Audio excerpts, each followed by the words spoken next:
for the next 10 years of my life, and I will, she does indeed appreciate the finer aspects of life. I only want creme brulee steak. Pretty much, I just want enough money to actually be able to afford creme brulee steak, which is by far one of the best food combinations that you could possibly have. Cannot express to you enough. It is way better than you think it is. It doesn't sound like it would be, but I'm telling you, it's one of the best things. You have no idea what you're missing out on if you've never had creme brulee steak. After obtaining 17 Michelin stars, I can basically guarantee to you that it is one of the highlights. There's a reason you've never seen it on the cooking shows, because it would blow everything else out of the water. I'm telling you, man, creme brulee steak is unbelievably good. Okay, what was I actually doing today? Try this too, Boursin cheese, just a bit. I've never tried that. I don't know what that is. It's actually starting to get a little outside of my tax bracket, it sounds like. It's a bowl of milk with pickles.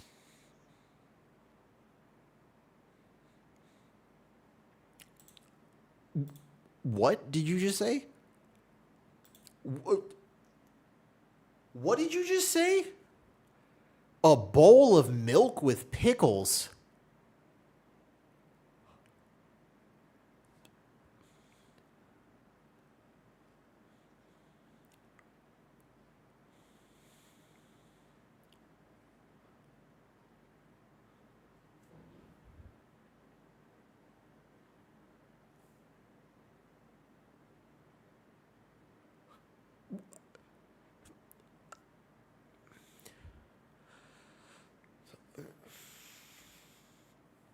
I don't know what to say about that.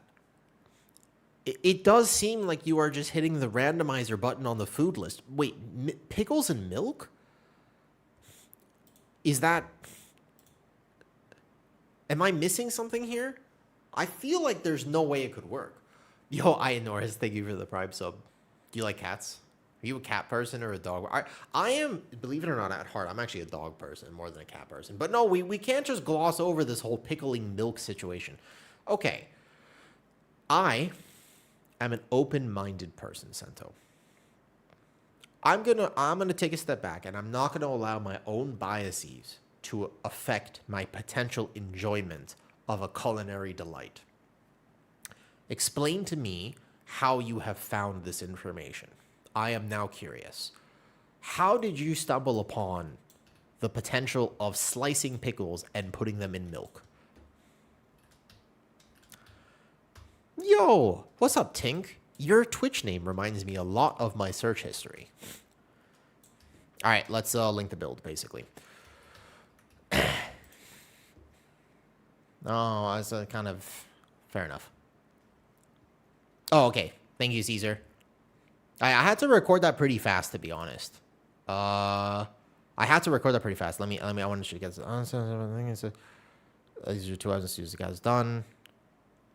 Say anything, but about and go into Wings Toll. I feel like you. Yes, I did. That does happen to me a lot. Yes, you are correct on that, Caesar. You are absolutely correct on this. Correct. Yep. And ADH brain could be explained a bit more sequentially, but I'm like, fair enough. Very fair, very fair. I do record videos, and normally, like, I recorded that after stream yesterday. So I turned off stream yesterday, and I had about 45 minutes, and I was like, okay, in the next 45 minutes, I'm going to get this done. And it took me a few attempts because I got distracted, and I actually edited it briefly. But normally, when I make videos, I don't get to edit them. So the criticisms that sometimes I just actually ramble or forget to clarify a point that I'm trying to make is very fair. If I had to sit here and edit videos for a few hours, I wouldn't be able to stream. Because unfortunately, I do have a real job and obligations outside of that job as well, like taking care of my own health and living my life. And I want a dog soon. I have to be careful about how much time I actually spend making videos. But the prop pally guide I made yesterday, I do think I could have done it slightly better. And I agree with your points of criticism. Thank you. Wait, Caesar, are you here? Just do the content funnel and record your YouTube videos during stream. I've done that sometimes, but the problem, Cinerak, is that I've also been meaning to do a bunch of other things during stream, and we are now, at this point, 2 hours through stream, and I have done one of the 20 things that I was actually going to do. So the thing is, you are all shiny to me. Every single one of you. Sento, Cinerak, Mr. Tink, Easy Boris. You're very shiny objects. I'm trying to focus, and then all of a sudden I'm like, ooh. And I'm like, ooh. You're all beautiful butterflies. And I'm trying to focus. I'm like, oh, let me link this here. Ooh. Ooh. Like this. Gotta perfect the yapping and playing at the same time. Well, if it's keys, I can do it, Cinerak. If it's Mythic Plus, I can do it. But if it's questing, my brain doesn't work like this. I swear my brain doesn't work like this. I don't know why. Don't ask me why. It just doesn't work that way. That's the problem. It doesn't work that way. You know? Like, I'm supposed, I can actually do it. Like, if I'm in a plus 20 right now, I could totally 100% just yap and do the key. That's the thing. I can do that. Have you ever seen an actual dungeon run of mine? But while I'm questing, this is weirdly the hardest thing. I can't get anything done and do other things at the same time. All right. Share, copy to clipboard. Make sure let's get the build in Discord now. Solid. And I think season 2... I did. Did you, Caesar, did you actually get to hear what I said in response to you sending me that message? Because I actually responded to it, but I forgot that you might not be in stream as I responded to it, so I should clarify if you heard my response.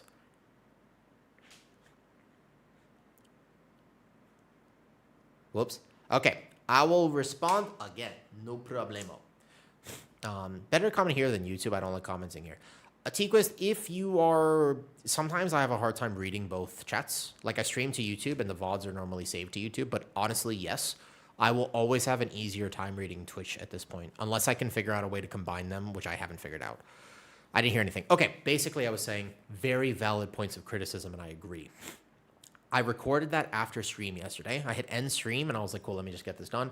I had about 45 minutes, and I did actually edit a few parts of it. Like I took like 3 different clips, but for the most part, I only get the opportunity to just make a video, and I wish I would have perfected those points exactly. I think you have absolutely fair criticisms, and you are correct that when I mentioned the weapons, I was like, oh, I'm supposed to do this in its own section. But since I just yap and I don't actually get to really edit the videos, or like I don't script them, and I have limited time, the reality of the situation is I just don't really get to be that much of a perfectionist with them, unfortunately. Because if you've noticed, I have uploaded a YouTube video of fair quality every single day for the last while. I don't often not upload. I'm a single-minded and dedicated, you could say. Okay. Let's get the treadmill out, and let's start doing some Discord stuff. Now, I hope that the Prop Pally guide helps, but your criticisms are very valid, and thank you for that. I appreciated it. All right. Of the people who are currently watching stream, what tank do you play that is not Prop Pally or Guardian Druid? That's the next question I have. I will travel to Thailand for a vacation. Yes. Can you suggest me some cheap cities? Well, technically everything in Thailand is relatively affordable, easy bars, but bars, you have to understand this season Blood DK. Great. If I log over to Blood DK, can we have a conversation about Blood DK talents? Because I want to ask you before I actually just export a build. There are other tanks. Let's finish Guardian Druid export later. Let's go to Blood DK, and I want to ask you guys about your talent choices, if I may. Is Pattaya good? You know, Boris, I'm not going to judge you. Pattaya is like going to Vegas if you really want to. All right, let's talk Blood DK first. So if you play Blood DK, I would love your thoughts on some ideas I have for it. I have an idea for the absolute best tank. Where? Is my YouTube chat just not working right now? I don't actually see an absolute best tank. Oh, it's possible that it's just not working. All right, let me go over to my DK. You know, my DK has a very unfortunate name because when I named my Death Knight, I'm not a very creative person, and basically I just named my characters like a Woo Shaman or like a Woo Druid, basically, like a Woo Hunter. But when I named the Death Knight, a Woo Death Knight is one too many characters for a name, so I was like, oh, no problem. And I didn't think about it, and I just named it a Woo DK. And it kind of reads different than that.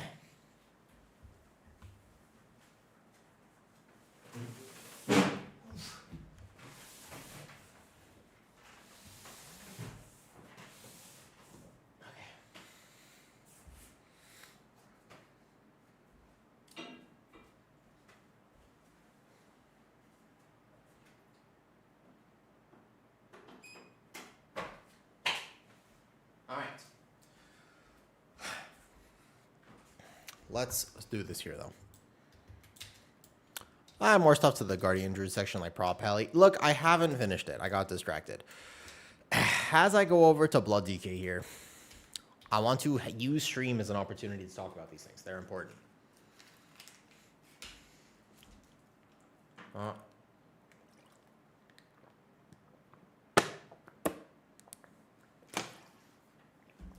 Prot Warrior, I have real suggestions on. For Blood DK, realistically, I think that Deathbringer is better for new Blood DKs. Even though they nerfed Sand Lane was still ahead on beta. Current power level, I believe Sand Lane will be played in almost every new Mythic Plus dungeon. But I also think that Deathbringer is just friendlier. Would you agree with that? If you were going to recommend, for example, somebody to do currently a plus 12, is Deathbringer not just a little bit easier, even if its power level is slightly behind? That's like the first thing. So I would say I'll make a Deathbringer build. Now, in terms of Deathbringer, what do you play? These talent choices right here. Let me just read them quick. It's been a while. Their cast speed is reduced by 10%. It lets it raise dead by 30 seconds. I think that's fine. And then you play some for damage. Yeah, Rune Card Plates is fine. So it's this choice right here. It's a Dark Talons of Reaper's Onslaught. Reaper's more by 15 seconds. I feel like this is fine. I think that this is a good way to go. Yeah, let's do that. I think on PTR I was actually playing Dark Talons at this point, though. The other's going a bit stronger. I think that's about right. Now, in terms of actually talents, we have to look at the talent tree and think about what would be the easiest way. I actually think that dropping here and kind of going through the left side is actually going to be good. The best thing, I thought I typed it out. It's honestly amazing. Barkston level defensive should be something like Banana Toss. Hold up. Okay, I've got it here. I'm going to read it. Hear me out. Outlaw Rogue should be re-rolled into a tank. Holy, that's going to upset some people. All right, so why should Outlaw Rogue be a tank? Let's read it. Rogue should pretty much be like Jack Sparrow, where their mitigation is basically just plot armor. Is that not Brewmaster? Is not like the Jack Sparrow vibe Brewmaster, actually? So you know how like Brewmaster has stagger? Rogue should have a luck stat. Luck should make enemies pretty much just become dumb. Like the higher the luck. To be fair, I'm sort of a fan of that type of thought process, but it would never work in this competitive atmosphere that we have right now. Okay, you're not playing consumption. I feel as though... I'm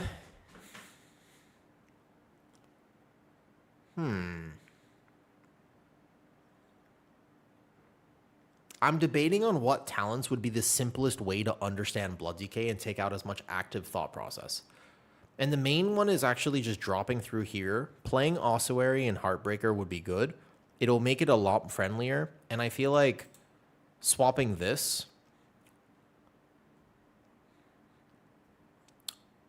The question is, how much does this differ from an actual competitive build?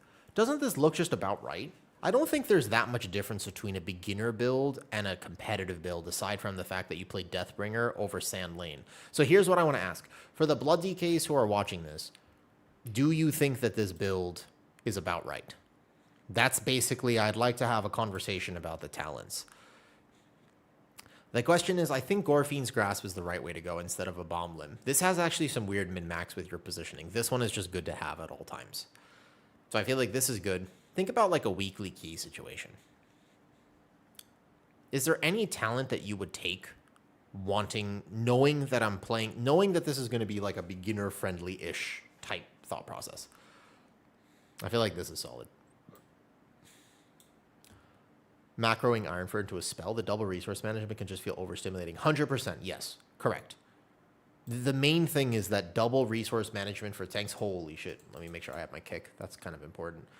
And then let me look at class talents here. This is my live Blood DK instead of my PTR Blood DK, so it's not very well updated. I want this talent. What can I drop for? I feel like Grip is weirdly good. Oof, you have to pass through here. You can't really drop that much for this. Okay, we're sending it. Let's call this here. So I would say Deathbringer, share, copy to clipboard, 30-second Reaper mark basically means you don't have to worry about your bone shield that much. Cool. We go down. We check Discord real quick. Druid Pantomime. What's this? Oh. All right. Blood DK. Cool. Beginner friendly build goes Deathbringer. Makes bone shield very easy to manage. Cool. Is this the talent tree I'm using for Sand Lane? Let me see. Let me see what you got here, Mr. Gloomy Jesus. Import. Gloomy. Let me see. So you're just playing through Red Mist here. I do feel like Improved Vamp Blood is pretty good. I don't know if I would actually get rid of Improved Vamp Blood. Even for Relish in Blood. This is... I feel like I would drop this for at least 1 point here. And Foul Bulwark is also pretty decent. I don't think that Blood Mist is too... I think it's really cool and I like it, but I think they need to buff this ability. Personally. What's up, Patchworks? Can you give her that Prime sub? I feel like you set the standard. They all need to be as good as the Prop Pally. That's the plan. Yeah, I mean, that's what we're going to do. That's exactly what we're doing. No worries. And we'll make Prop Pally even better, too, just to clarify. We're not even done with that. Okay, fair enough. But I do think that I would maybe swap the Red Mist talent. I don't think it's bad. I think it's decent, but I wish that they buffed both of these so that you were actually tempted to play them more. What we can do is we can actually go to... This is the other way to do this, to get this more accurate. If I am not super crazy familiar with something. Because Blood Mist is such a visually pleasing ability, I feel like that's class fantasy right there, and they should absolutely just buff Blood Mist. Yeah, I mean, at this point, I feel like they have to buff things that are that cool. Hold up, what am I doing? Treadmill. What time is it? What day is it? It's Thursday. Okay. Tomorrow I probably won't be streaming, or if I do, it'll be late again. And the reason is because I am recording the Shadow Priest series and a potential podcast for Shadow Priest. I think that the 50 people who still play Shadow Priest in World of Warcraft will really appreciate that guide.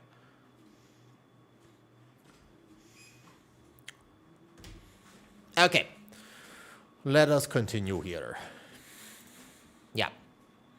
I want to say that this is this, but what we can do, by the way, to look at this is how I would do it, is I would simply go to New Tab, and I would go here. I would go to Warcraft Logs, and this is basically how I would start looking at builds for whatnot.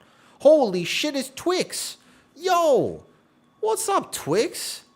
You appear out of thin air. What is this? What is this? No, I had a call. I asked Loyal. I asked Loyal X Dice if he would talk Shadow Priest with me. He reached out to me, technically. But you know what, Twix? Now that I think about it,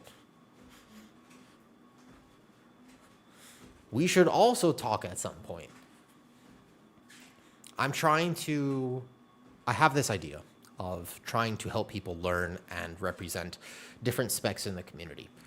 So I know I want to record some Hunter stuff with Banshers coming up. I got the podcast episode of Banshers. I thought that was really cool. Just an insight into how they play at that level, which is ridiculous, by the way. It's so different than how most people play. I think that was really cool. And I asked him if he would do some Hunter stuff with me. And that I eventually want to cover the different... I think it'd be super cool. All right, look at what logs. If we go to Warcraft logs here, and we check PTR testing, and we go to rankings, we go like so. You need 2 points to improve Vamp Blood. I do believe so. So what we can do, though, is we can go like this. We go to Death Knight. Ultimately, many builds work. So I think that the first build was good. The second one, what we can do is we can actually just check logs on PTR and see what people were playing. Because this is going to be there's going to be a lot of consistency here, I bet. I figured that people would drop through here. This makes sense to me. But we can actually just compare and contrast. We can say, okay, what about this person? Were they all playing the same thing? And if we see a ton of consistency in all of the potential builds here, then we're going to kind of know, all right, we can check different dungeons and we can say if everyone was understanding that there's like no variance in what they're playing aside from Gore Fiends versus a Bomb Limb, then in general, we can, I think, make a fair assumption that this is the consensus. Because there's really almost no variation in these builds aside from a Bomb Limb and Gore Fiends. Everyone is agreeing on almost every other talent point currently. Health for a tank build. Build the stats you want to push your defensive and health points. Yeah, can you clarify for me, Synapse, what you mean by that? Hi, Tizo. Wait, hold up. Tzyo. That's a very hard name to pronounce. I'm going to try it. Are you ready? What's up, Tizyo69? Oh, that's definitely the intention behind that name. As I say it, I hear it. Like, it makes sense to me as I said it. When I first read it, I was like, that's a weird name. And then I read it, and I was like, what's up, Tizyo69? I was like, that makes sense now. Fair enough. All right. There's a lot of consistency with these builds. That makes sense. Yep, perfect. Let me export it, and then I just want to see. Import here. Check one. And we'll see. It's mostly just the improved Vamp Blood. I feel like Vamp Blood, you need the coverage of this. And the other thing is that in the class tree, we have spec'd into Cold Thirst. I really feel like Grip of the Dead is very good. You don't need the endurance, but I feel like... Oh, they have Grip. I feel like Grip over this is going to be massive. Stanley versus Deathbringer and the high keys. You think so, Vampiric? Sorry if this has been asked before, but does anybody know when the title and 1% mount get awarded to players? Cremi, good question. We don't know exactly when, because normally the 0.1% title takes a while to calculate. The 1% being a new mount that many more people have access to, I wonder if they'll try to speed that up a little bit. I feel like that has potential to maybe they're going to want to speed that up a bit, but I feel like it's actually like a month. Maybe they're going to try to get this down to like 2 though.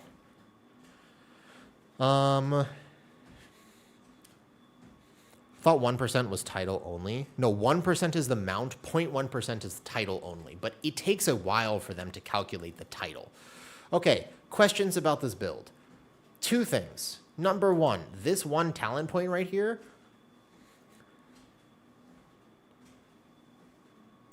there's a lot of... Wait, hold up. Am I missing something? Let me just check some other builds here. This might be a weird log, but there are a few talents I feel like are very worthwhile to take. Like Insidious Chill is not bad. People drop Insidious? I feel like I just happened to click on the 1 build that actually dropped Insidious. Insidious is good. I don't feel like you would drop this willingly. I don't feel like you want to drop this at all. I could kind of see wanting to pick up a few other talents here. Like maybe you drop... Blood Draw is not that valuable. I mean, it's not valuable. You see, you normally don't get to proc it when you actually want it on Blood DK. And Vestigial Shell is also not exactly not valuable. Would you really not... If there is a Blood DK expert in here, clarify for me why Vestigial Shell is not taken. Because actually in all of these logs that I am looking at right now, Vestigial Shell is not taken. And many of them are actually dropping the Blood Draw Lichborn talents. Not all of them. This is like 50-50. The right side is basically set. The left side has some variance here. There's a fair bit of variance on the left side. Let me see. Goes on stupid pets. Still feel like it's fairly useful, no? It's useless unless you can synergize it with the pre-made. Fair enough. It goes on every pet. Understood. Okay. Okay, got it. Which tank do you think will get buffed or nerfed? I mean, if there's one tank that was going to get buffed, I feel like it'd be Brewmaster right now, or at least the change to Celestial. I still feel like, okay, so if I'm looking at my talents right here, this is what we're rolling with right now. Let me move my camera for a second. And Blood DKs, you tell me what you think. Let me take these off for just a second. And here's basically what we're rolling with. The question is this talent really worth... I feel like 3% avoidance is actually not bad even for tanks. But is that really worth the opportunity cost of Blood Draw? Insidious Chill was dropped in one build, but I don't feel like these are actually valuable, comparatively. I feel like having Blood Draw is actually quite useful. It's not like it's the Giga talent or anything like that, but it's comparatively to the left.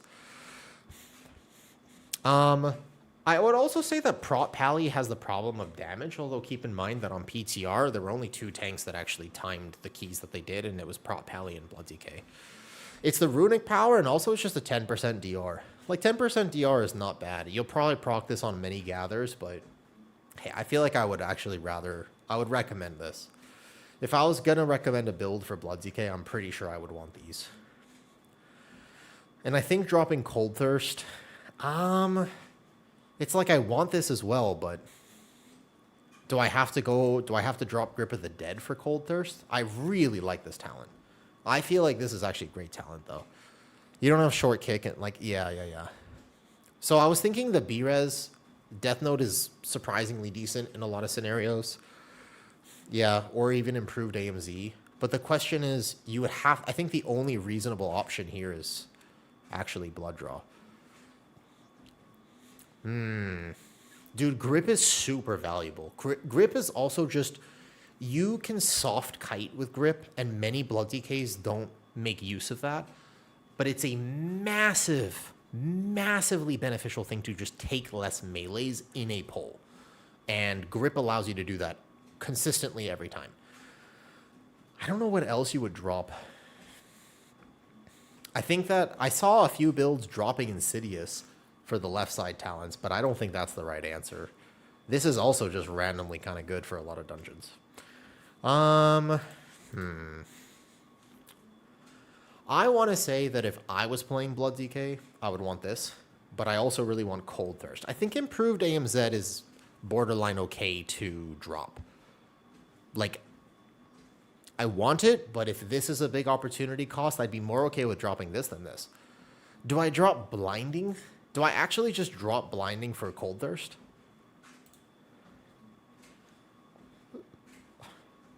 I don't know. I really like having stops. Like, I very much like having stops. I don't ever like dropping additional CCs. I would never drop movement speed as a tank. I don't know what I would drop. You can drop Permafrost. Permafrost is buffed. I feel like Permafrost is also just trickle. You want, as much as you can get this stuff on DK, you really want it. I don't think I would drop this. Permafrost you'd have to drop? No, you really want Permafrost. It's actually kind of decent right now going into next season. Well, I mean, if you want to be super selfish, you could just drop AMZ to begin with. What's up? So, You already did everything. You know I'm still at 2 out of 4 on the campaign. I haven't done anything. Subduing Grasp for Cold Thirst. Oh,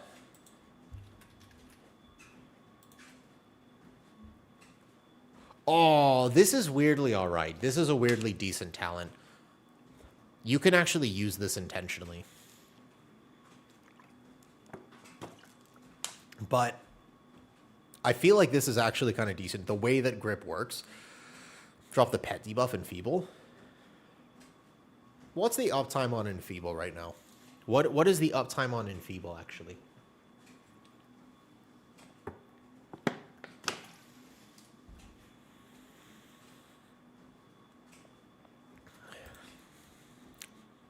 No one uses it?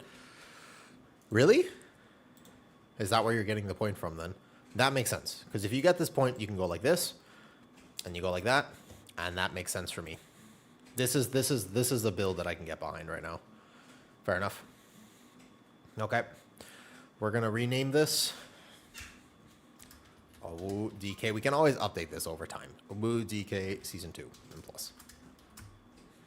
Alright, cool. Accept. Apply changes. Alright, thank you. This is why I wanted to have this conversation. I feel like this is good stuff. We're getting good stuff right now. And then oh shit.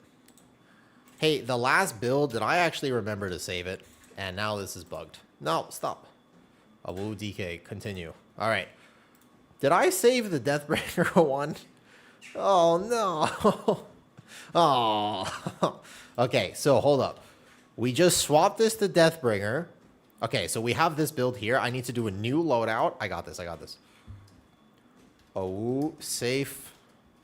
Season 2, M+. Okay, there you go. Okay. Well, with DK, so many dead talents. Enfeeble is not useless. It's just not really necessary. Fair. Can you show? Oh, yeah, of course. So the reason I'm doing this, look, there's the whole reason that we're going over this is because I want to make my Discord a place that people can learn and have resources available. There are some tanks that I am less familiar with than others. In particular, Blood DK. Just haven't played in a long time, though, right? You just don't really need it. That's fair, Twix. That makes sense. It's a tank that the last time I really played it was the end of Shadowlands when it was really good. But I have a relationship with this tank where I haven't invested the time into it. I only know it decently.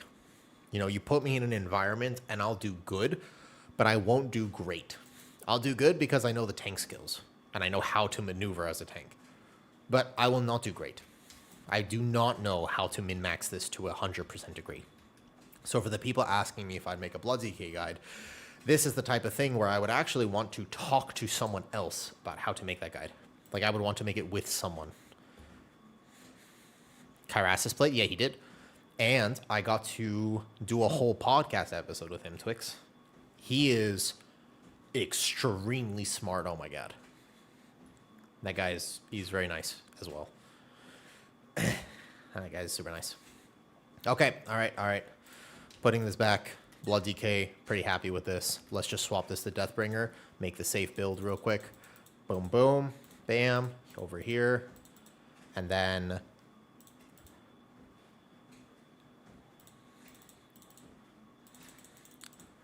for Deathbringer, Twix, the only talent, last question about Blood DK talents.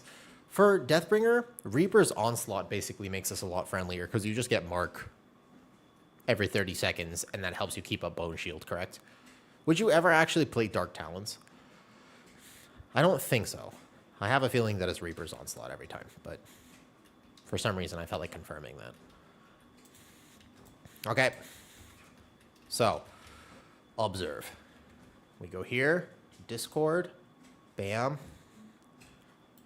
All right, and then we gotta go, boom, San Lane.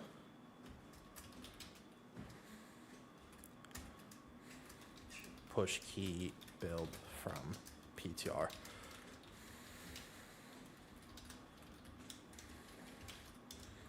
Talents you can swap, but most agreed on this.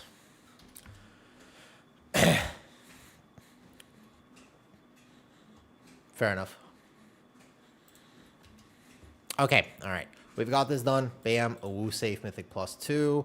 Got it. Copy to clipboard. Go here. Make sure I update this. Got you.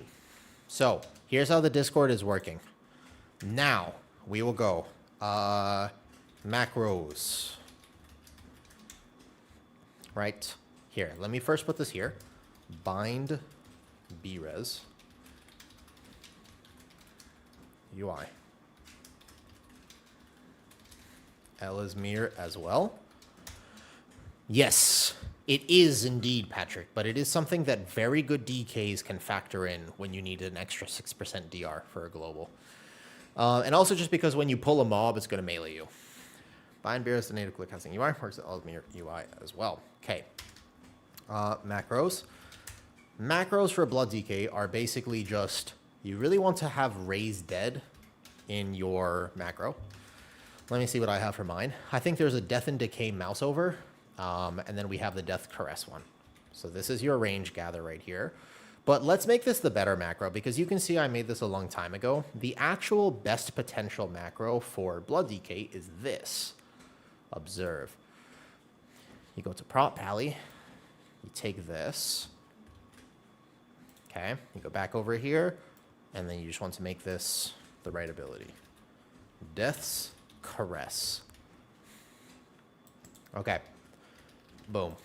Easy. So this one is better because it adds this modifier to macros.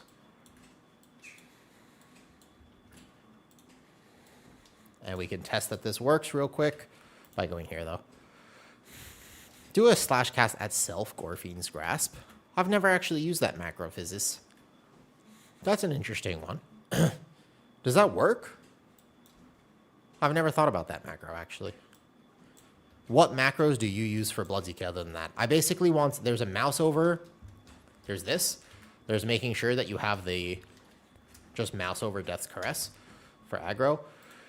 Then you have here, you have the Death and Decay at cursor, and you also have Raised Dead. I'm joking, that kills you. Does it actually? What? Does it? What do you mean? Wait, what? Hold up, my computer lagged. It'll sync autos. What? I've never thought about that, actually. Truthfully, I never really thought about that. I normally just grab at the target that I want to grab at. Okay, so Raised Dead into any sort of Death and Decay tends to work pretty well. And then, I don't think I used that many other here. Yeah, I know, I haven't finished Guardian Druid. I didn't even get anywhere close to finishing Guardian Druid. We used to have the pet target macros. We used to have, this one is just, this is an @focus interrupt. This is back with DK. This is back when you want to sync things. Oh, I think that's actually it. I honestly think that what you really want right now is just the mouse over Death's Caress and the Death and Decay macro. I don't think you need a lot else except for a grip macro. To be fair, the only other thing I think would be a mouse over grip macro if you want it. Yeah. Well, the main thing is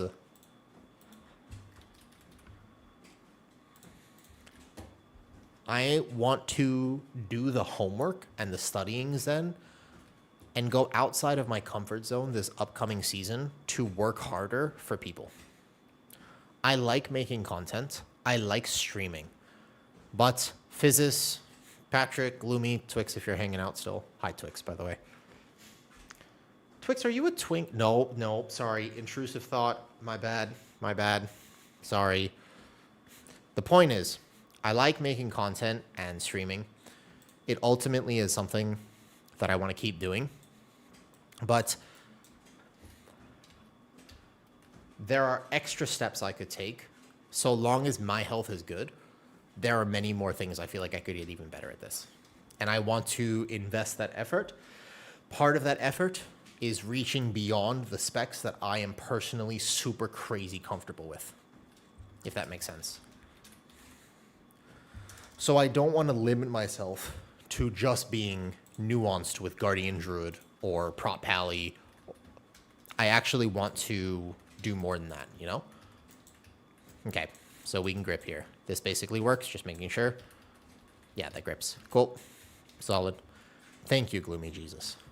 Honestly, the fact that even though you're a depressed version of Jesus, the fact that you are excited for me, it fills something inside, and I appreciate that.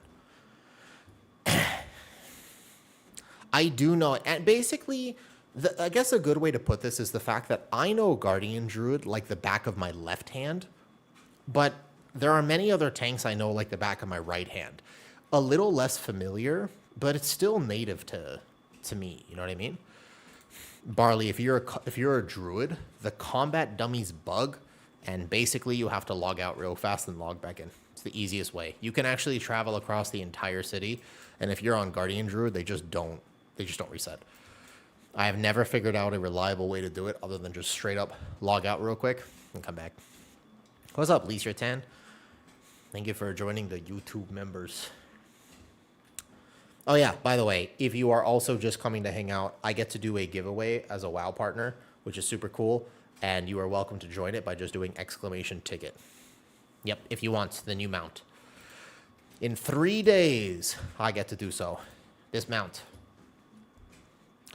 All your tunes for the crest. No joke. I never did it last season, but this upcoming season, I probably will. I haven't done it yet, so is it hard? Listen, I've been streaming now for 2 hours and 20 minutes, and I have not done nearly as much of the work as I had initially planned on. So we're making our way. 1 ticket per person. The giveaway ends in a few days. I would say that they do matter, Soap, especially as somebody who is not going to raid next season.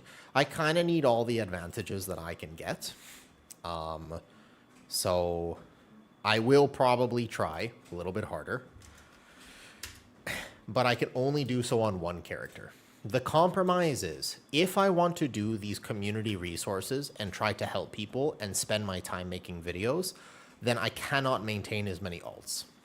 Like this week, I will only aim to basically gear my druid. My druid is basically going to be the thing that I really work on here. Okay?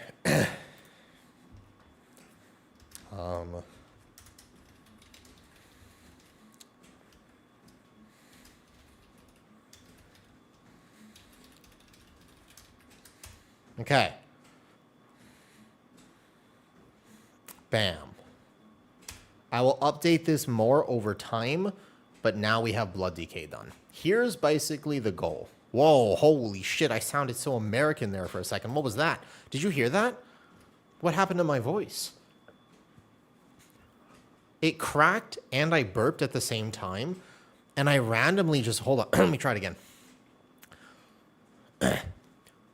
Howdy there, partner. That's me. I'm American. No, it's not coming right. Now I just sound like I'm trying. It worked so well when I wasn't trying. How did I do that? That was really cool. All right. Anyways,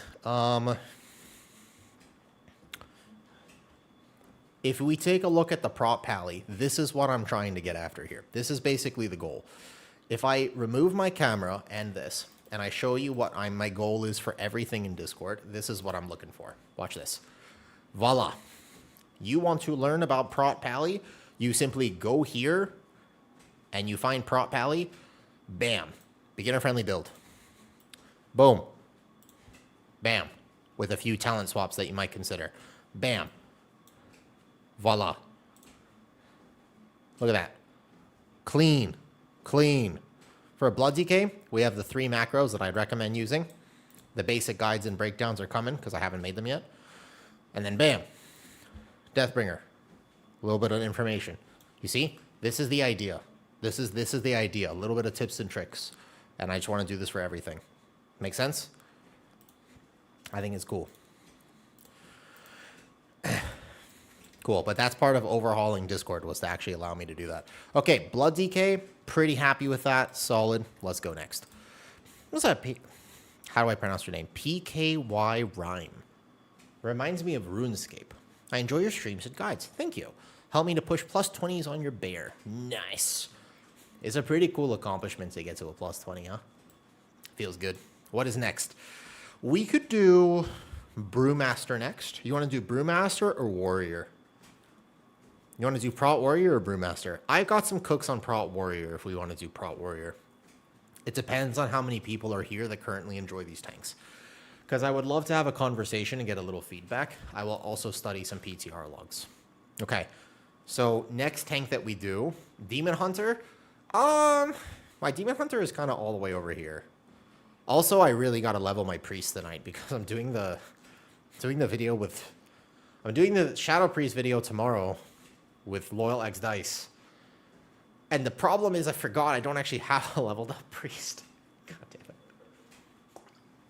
it. Twix, do you know Loyal? Are you guys friends? That isn't tank is called a Wu tank. This was actually not originally a Wu tank. It got changed when I had to server expert and my original name was not available. I vote Brew. All right, let's do Brew real quick. We got no votes for Prot Warrior. PK Rhyme, I'm glad that my videos have helped. I'm excited to make more. I think that Bear has a weird reputation on this PTR cycle. It is better than people think it is. But there's also a few builds that people just weren't really playing that much. Also, let me walk a little faster. Got some steps. I think that the biggest thing with Brew is that even if Harmony is ahead, I think that Shadowpan gives beginner ease of access so much that I would recommend playing Shadowpan. I feel like Shadowpan is just really, really easy to pick up.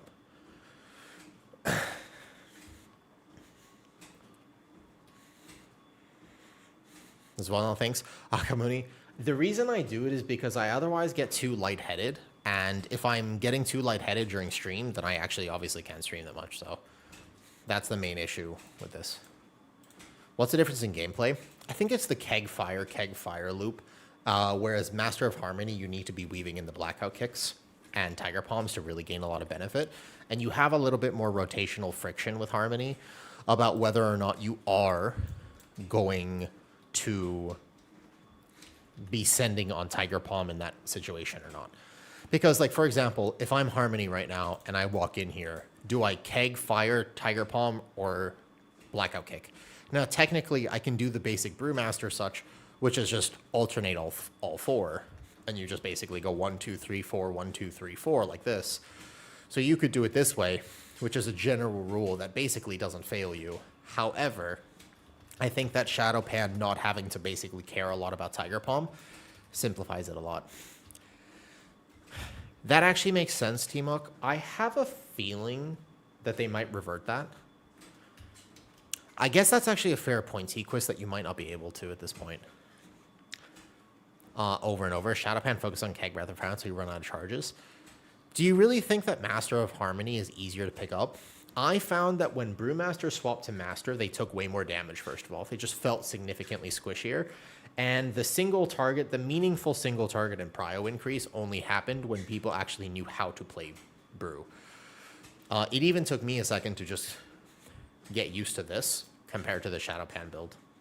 But I really feel like Shadowpan is just... Still, if a new Brewmaster was coming in and they basically just walk in here, you can literally just... Well, I'd play Exploding Keg at this point, but I feel like you actually just go boom, bam, here, obviously Ox. But the 130 change is weird for sure. And then you fill when you don't have anything else. It is so weird that they made this 130. I don't understand why they made this 130, actually. That doesn't make any sense. What was the reasoning behind it? I don't think they thought about that, how that would actually play out. Am I in Mistweaver gear right now? I'm in Mistweaver gear, to be fair. Yeah. I'm pretty sure everybody on PTR was testing Master of Harmony. It doesn't make any sense why they did that. It actually makes zero sense. Let's look at logs. Let's look here. Let's look.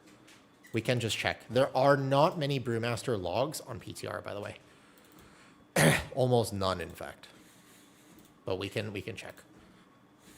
Cool. So we'll go here. When you were looking, it was actually nearly impossible to find. Yeah, you basically still don't want a spinning crane kick at all. As a general rule for Brewmaster, you would just be better if you almost never press that button, shy of like some very specific aggro situations. So there's the 19 here. I think this one, this was Shadowpan, to be fair. Who was this? August 9th, Shadowpan. Who this? Who played Brew in the 19 here? Snow Brew. I'm not familiar with this, but that damage is rough. That damage is tough. In general, if you just don't Tiger, like if you just don't spinning crane kick, you'll feel better. Okay. Let's look. What is this? Den of Nalarak? That's the top. That is not looking good. That is... I think my Druid did like 210. That's Shaw on his Brew. Dude, that damage is even lower. Yeah. That's master damage. So 136 here, and then you have 157 for Shadowpan. I mean, the 19 was timed to Shadowpan, but it's not exactly a great thing. All right, King's Rest, July 12th. July 12th was a long time ago. Not that Brew has gotten any changes, so you could still look, but... Was this? This is Kira Brew, and he's playing Master of Harmony. I think that if there was one tank who was going to get buffed, it would be Brew, to be fair. Like, if you had to identify one tank that might actually be buffed, I'm pretty sure it's Brew. This is Snow again. And that's Monksy. What's Monksy playing? Okay, Harmony. Snow is actually playing... He's the only one playing Shadowpan, and to be fair, his logs are pretty decent. Monksy is, of course, doing damage because he's Monksy. Yeah, the question is how they buff it. I'm pretty sure that Blizzard is actually like, yo, Brew is meta for six weeks. Like, they're good for 5 years now. That's sort of how they do it, right? They're like, Brew was really... It had 95% representation in the top 2,000 keys at week 6 of this season. And they were just like, well, they're going to be happy now. Like, that's great. We don't have to think about them anymore. So maybe they don't get buffed.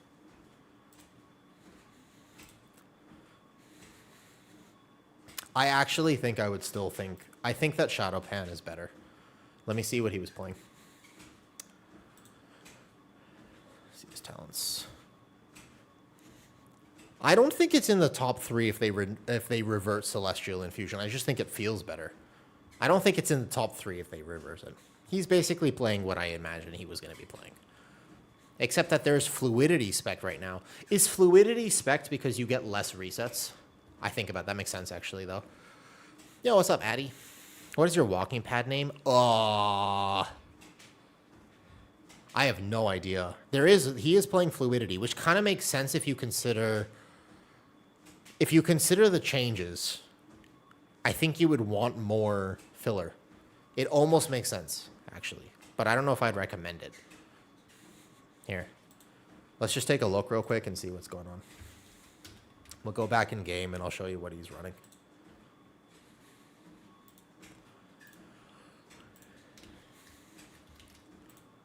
As the Black Ox Brew is quite common now to bridge the gap with the nerf.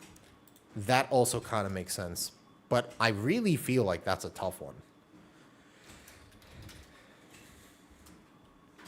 Import.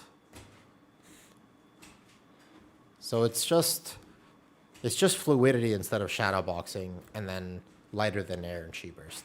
Okay, for a beginner friendly guide, hear me out. Just play Chi Wave. Don't play Chi Burst. I think it's better for like beginners.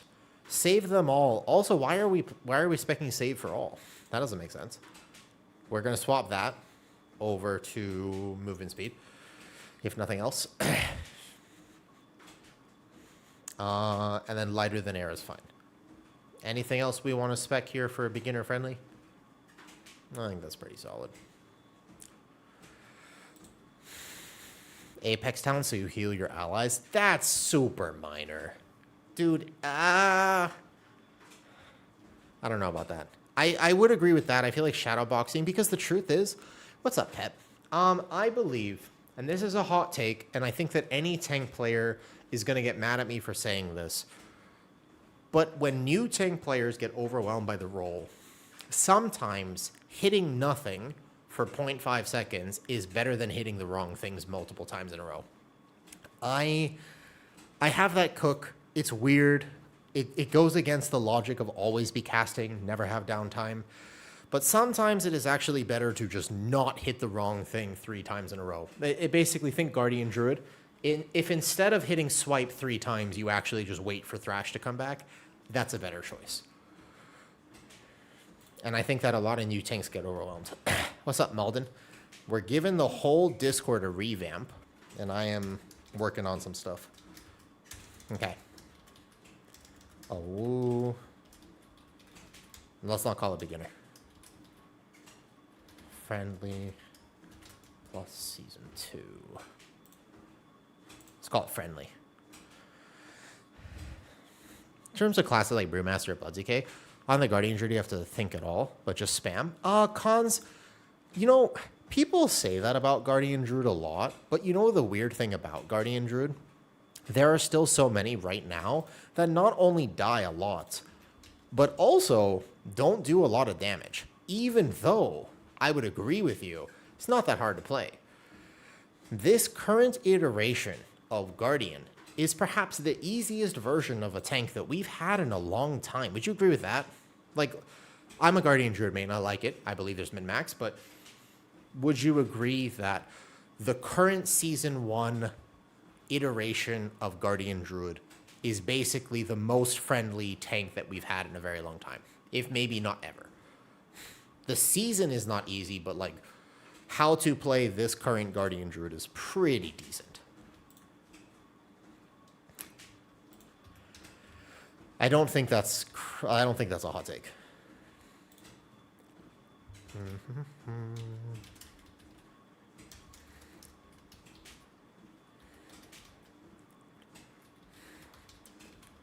From the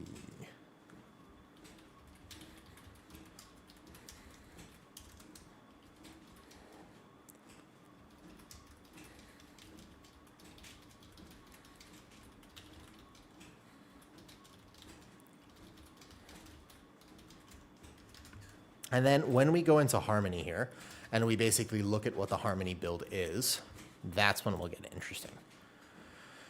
So we can take a look at either Monksy's build or whoever's build, and I'm pretty sure we'll find a lot of consistency with this. I don't think this will have too much variation. Export. Port.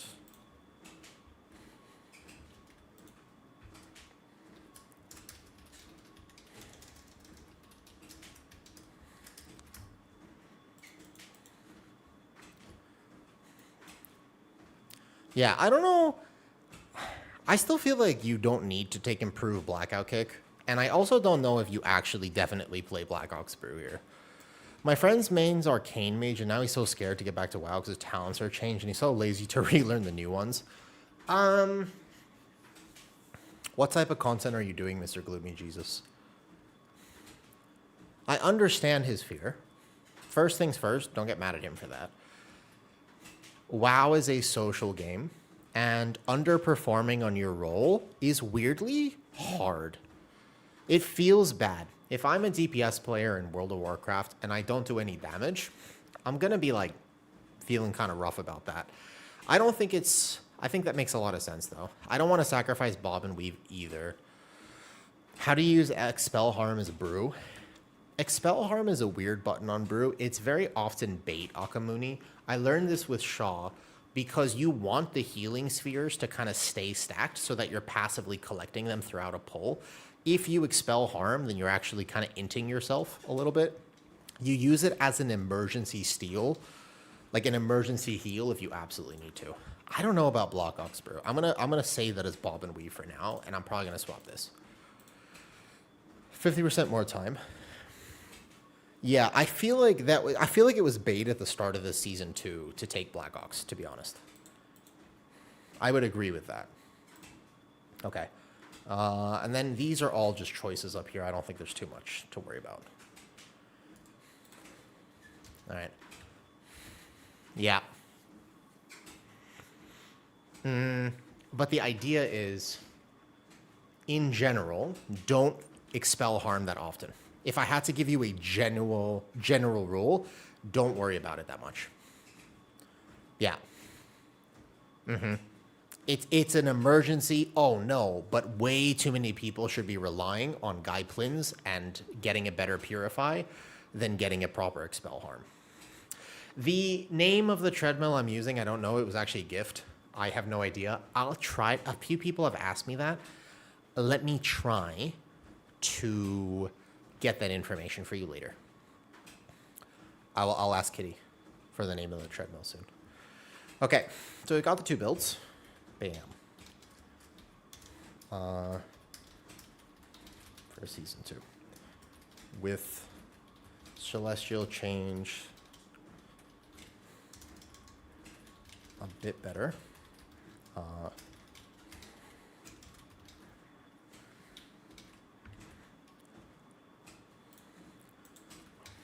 Hold up. Does something make money from selling UI and boosting keys? Only 5 people playing together. And meta. Wait, hold up. Cons, I missed your point. What was this? Makes overwhelming force deal more damage for Master of Harmony. Okay. That's fair. So in class Light Brew, I don't think... Let me see. I didn't get to see Cons' comment. Just need to hook it up when you walk it so he moves it in game. That'd be cool. How much your Vivify heals for? In the upcoming season, first of all, I'm in Mistweaver gear, so I'd have to swap to Brew gear. My Vivify, it's not going to be very much. What is it? It would be shift left here? Oh, it's not even bound properly.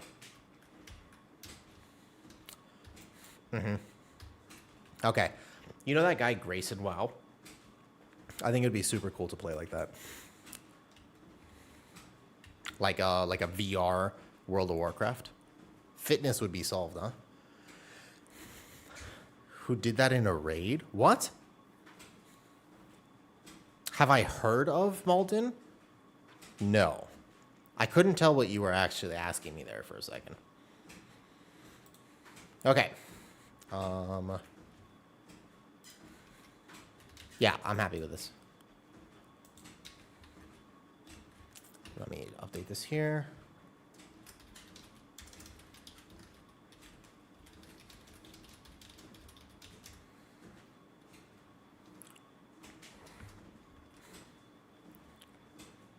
Okay, what macros do you use for Brewmaster? That is the next thing. And I'll take that as a Master of Harmony difference. What macros do you use for Brew? I have mostly the statue macro for what it's worth. I like playing with statue.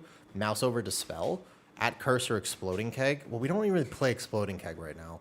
But I feel like statue is pretty good. And let me just find what talent I'm actually going to take for statue, because I swear it is worth having statue. What is he dropping? It's the Transcendence talent. I feel like statue is actually a very useful talent in pugs. Tiger's less than Poison Clear. I prefer native click casting for those. I feel like I would recommend native click casting over a over mouse over. Native click casting even works with Ellesmere UI too.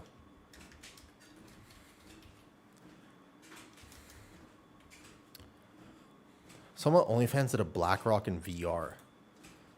It's crazy that they did it in OnlyFans. Yeah, I feel like statue's pretty good. Okay.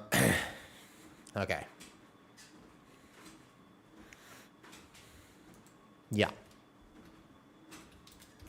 Thank you, Yomo. Only Fangs. Oh. I understand now what happened there.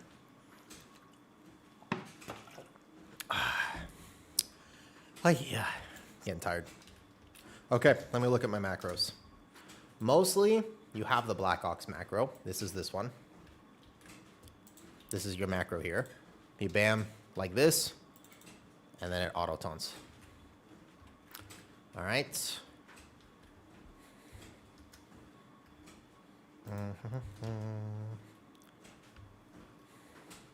Okay, that's one macro. What else do we have? I don't really think I have a lot. I mean, I used to macro some other stuff. You don't spinning crane kick anymore. I don't think Brew has a lot of macros. Because if you click cast, I guess at cursor.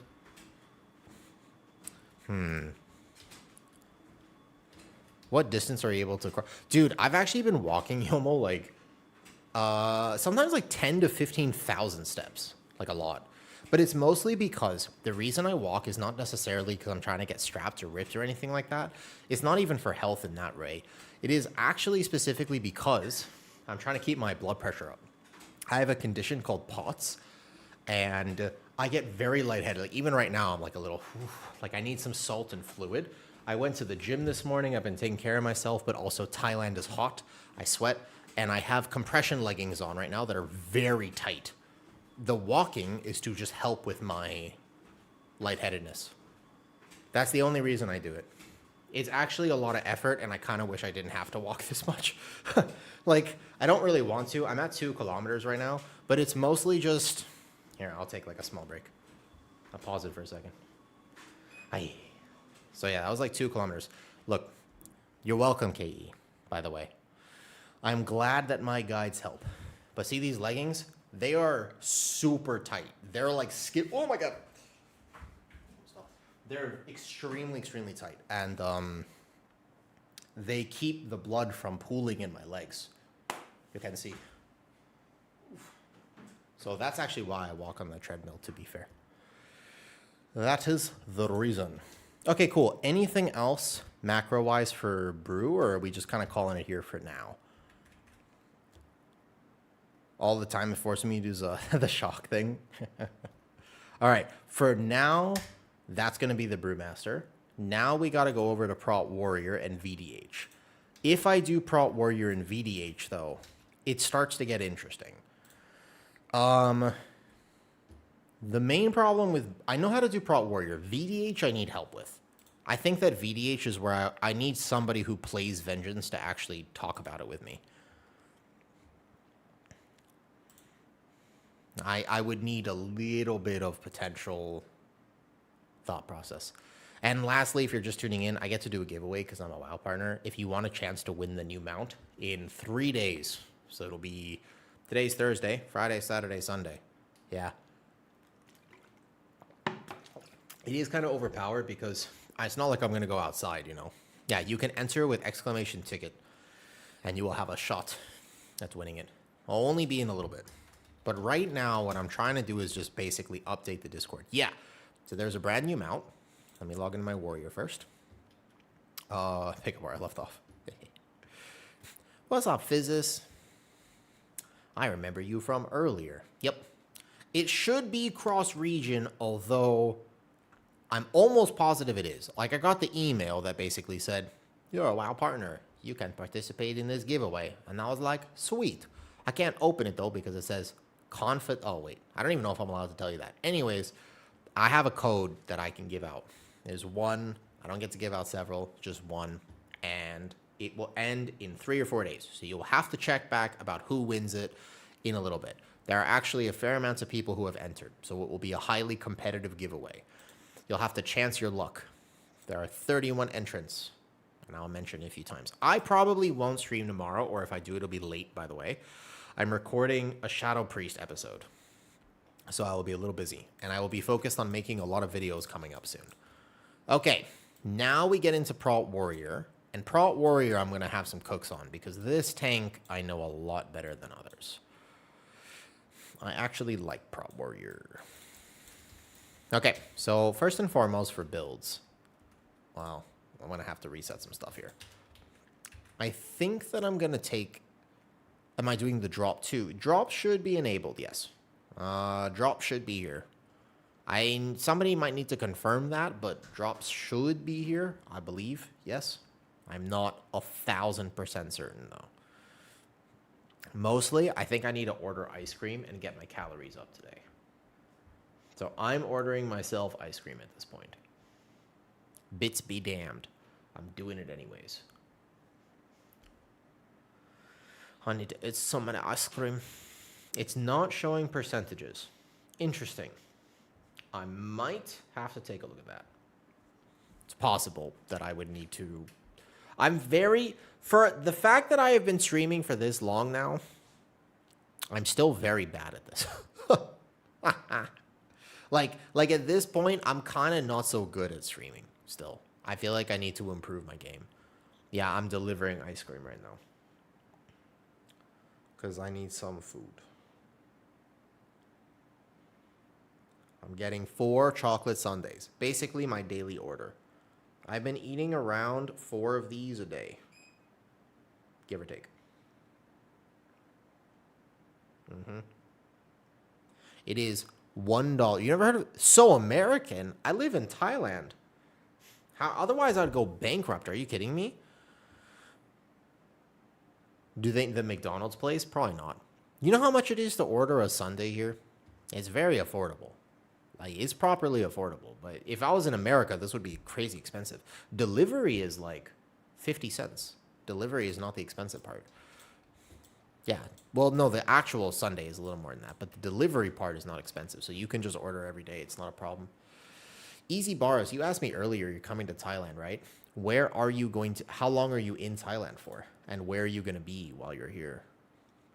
Okay, let's keep taking a look at some stuff. You are American? Yes, I am American for what it is worth. Yes. Technically, I am. Protection Paladins. Warrior, Prot Warrior. We just briefly glance at some logs. And we'll take a look at what's going on here. Like this. We go here. And I want to look at some builds. So this was Stash maybe. There's the Mountain Thane build, which is, it's doable, like it's playable, it's tanky, and I would still recommend that most beginner Prot Warrior should absolutely just play Thane. But I think that Thane, tuning-wise, is just not really competitive with Colossus. Almost every log that I saw with Thane just did not do competitive damage to Colossus. Yeah, it's not really pushing the numbers nearly as much as Colossus, but it's super friendly. Like, this is definitely the way to get into Prot Warrior is by playing this. But I also think you have to play heavy repercussion and stuff, though. Is tipping culture the same in Thailand? No.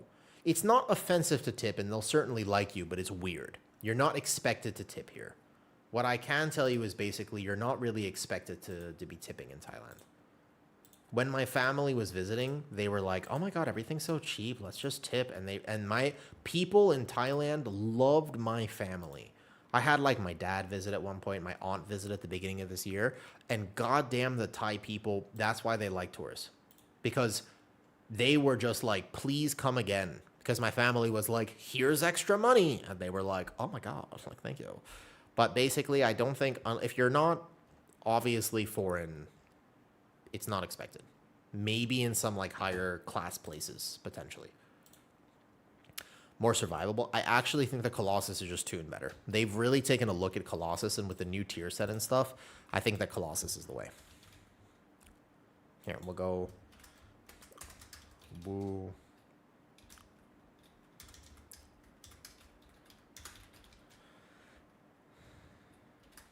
Plus Season 2. Mostly you're playing full Apex, and I also feel like there are two things. The macros for Warrior. Okay, this is where I start getting into some actual cook takes. Number one, if you play heavy repercussions, you can actually macro your shield block and ignore pain into your shield slam, and I do think you should do so. The next is that you should be playing a passive here, Whirling Blade, correct? And then looking at the other talents here, I'm kind of all right with this for the tree. I just wish that you could still take strength by 3% instead of the stamina and haste by 5%. I actually think that that could be worthwhile. Strength by 3% is good, though. Yes, so the problem with Colossus is that it is literally the worst tank in the game for aggro. It is actually so unbelievably bad for aggro. It's incredibly bad. I also think that Gathering Clouds is actually just better. And yes, Gathering Clouds. Plus, I'm pretty sure that I'm okay with these talents. I think that this is pretty what I would recommend. I just think Heavy Repercussion so that you can macro shield block and slam is good. I also think that if possible, you do not need this, because I think the best part about Thane is that you really don't need to revenge that much. How are they not playing? This build is fucking cooked. What the hell did I just import, by the way? This is absolutely cooked. So wait, you need a path through here, but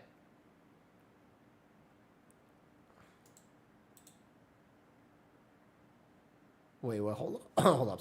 Something weird is happening here. Let me think about this for like 2 seconds.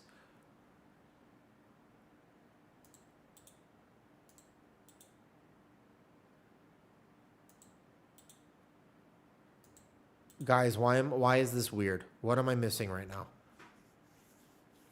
What? You have to play. You can't not play Crushing Force. This is cooked, right? You just drop voice. You have to path through here, and I think that you could also path without Javelineer, but I mean, what is this build? You path through like this.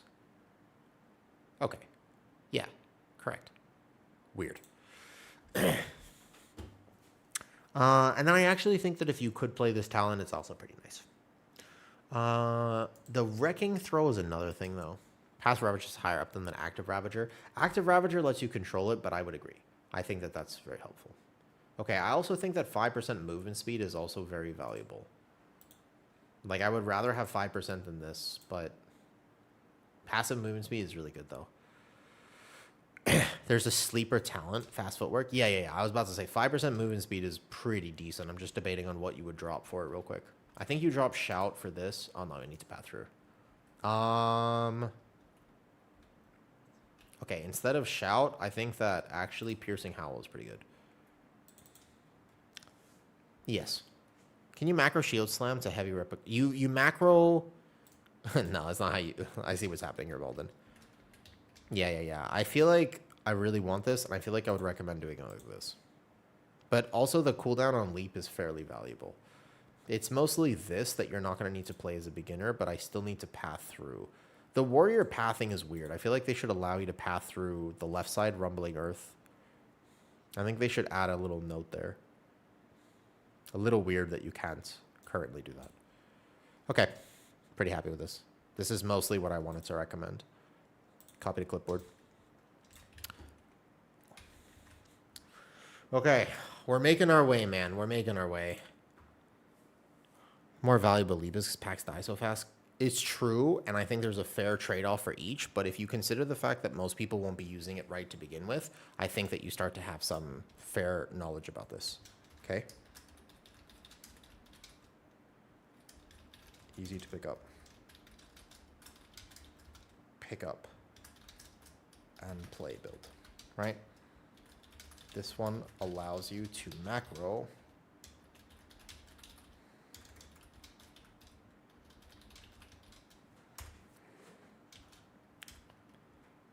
They're going to be the best tank option in Mythic Plus. I don't think it's going to be the best Hellraiser, but it's going to be good. Like, it's not bad right now. I'd be worried about a nerf if I was a bear currently. Okay, before I finish the warrior stuff, I'm just going to go put something in the air fryer, all right? I'll be right back.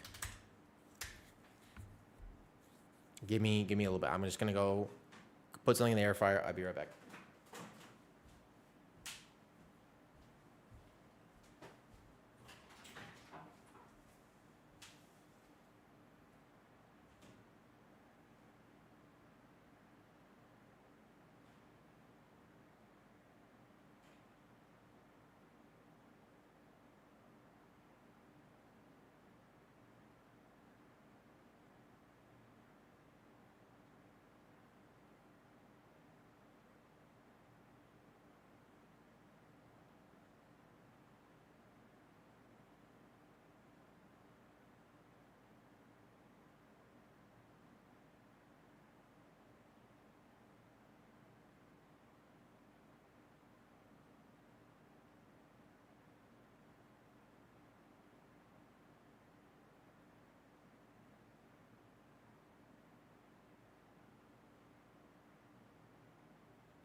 got a plan. I've got a plan. Here's what we're gonna do.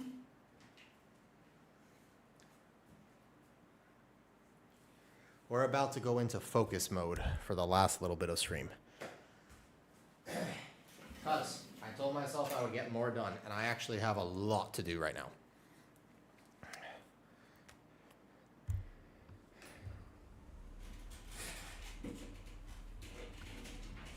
So y'all are gonna listen to my music for a second. Fair warning, if you are still watching stream at this point, first of all, what a dedicated young person you are. I don't know why I said that. And two, I'm changing the music. Flashbang warning. Cool.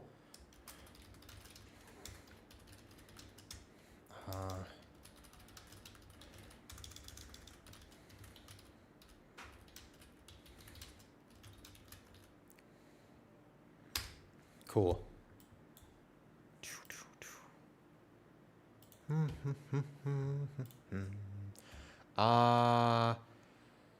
Bro, this is gonna be so crazy. This is what... Nah, fuck it. This is exactly what I would listen to. If I wasn't, I would play something like this, because it'll immediately make me lock in and change the vibe. Are you ready? This is... I'm gonna call this slightly different than what we were just listening to. Congratulations. We're all listening to it together.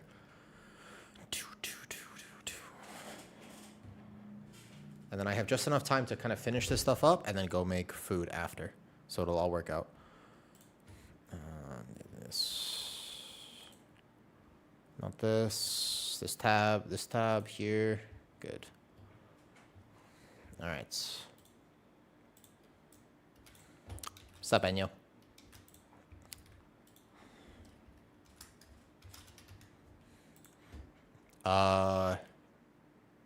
It's a song, it's a band that I like. It's called Bleed Token.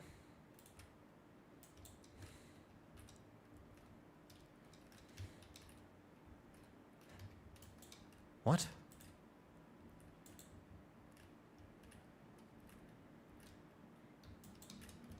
Do you really actually always play through Resonant Voice instead of Crushing Force? I guess you have to path through here now if you're not playing Javelineer for Colossus. That makes sense. Mountain Thane doesn't make sense. Yeah, I still need to do it as well, to be honest, though. To be fair, I also still need to do it. You have to path...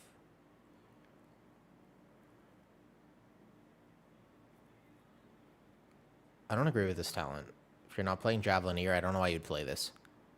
I don't have a song thing, but I don't mind sharing it. Huh. That's an actual option. But there's no point in playing Wrecking Throw if you're not playing Javelineer, so I wouldn't do this. I feel like you would do this.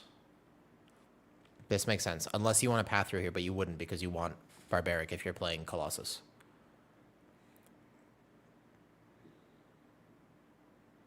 What? He was also playing Arterial Bleed? The hell?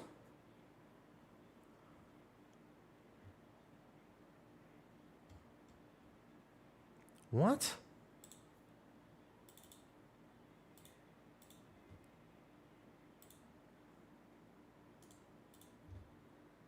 This is like one of the best I mean, it's Stash. He knows what the hell he's doing.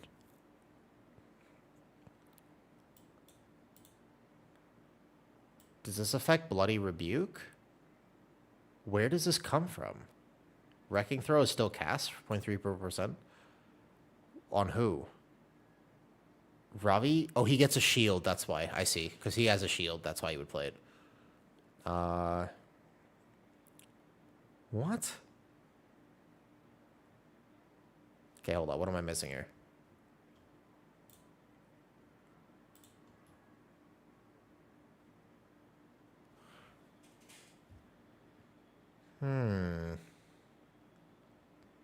I'm intrigued, to say the least. This makes sense if you're playing in a dungeon that wants it. That kind of makes sense to me. If you want the song, it's just a band called Bleed Token. They have a lot of songs I really like, but they're heavy. What the hell?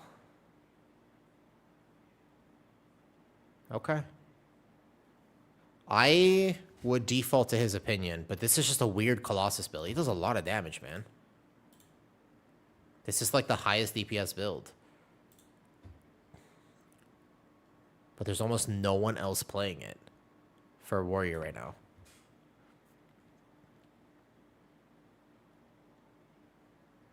$103K.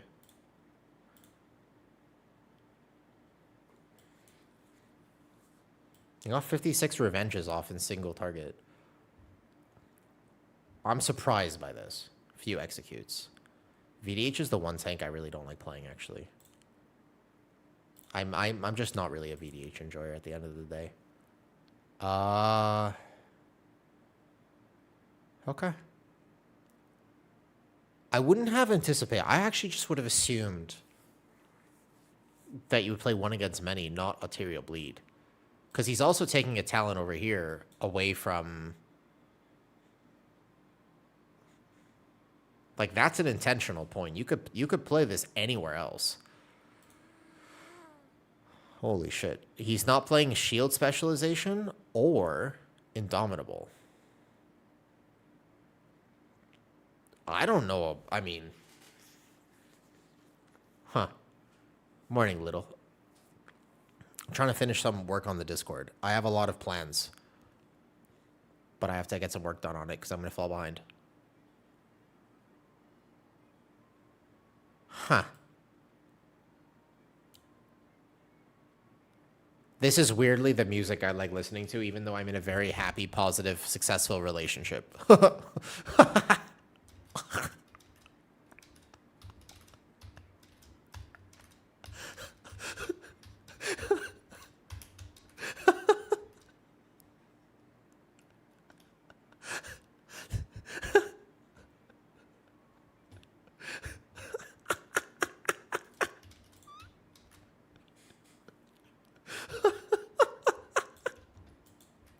I think it's so funny.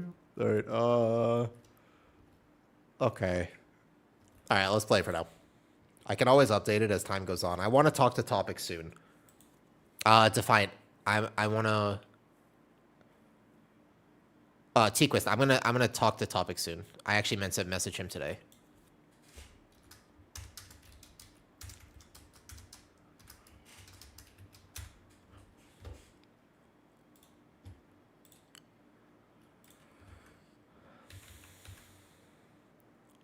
But I've got a plan for my Discord stuff. Cool.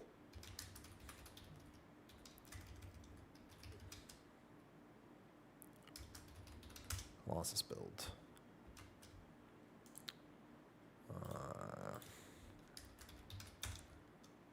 He just had a baby? Did he? Wow. Congratulations to him.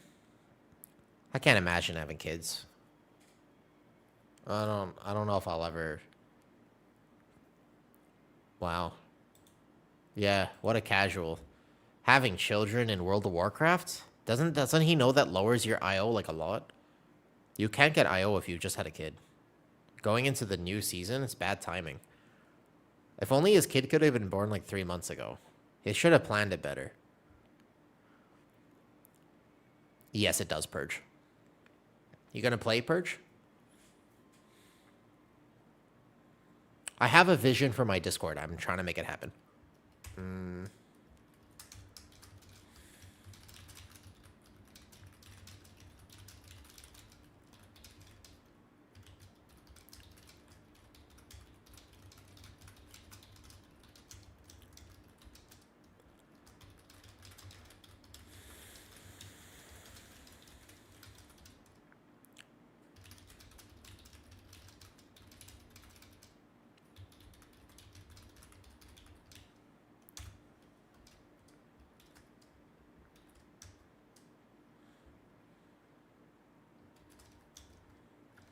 So on this build here, the main thing is, I think that I would probably be willing to drop this I get that with the tier set, like a fair bit of damage, but I think you really, like Indomitable, and this is a lot of tankiness.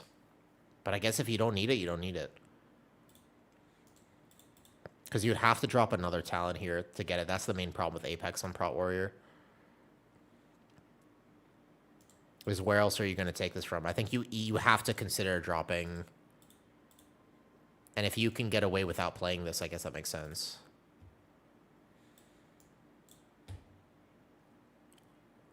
Solid.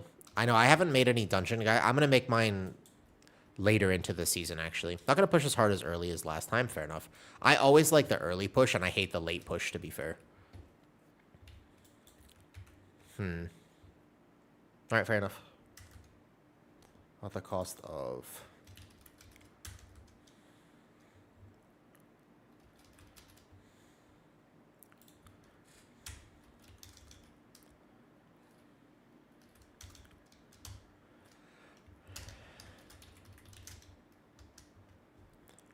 You know, in the 1% mount, Stenel, normally it can take up to a month for them to reward title or the mount, but we've never had the mount before, so they might do it earlier.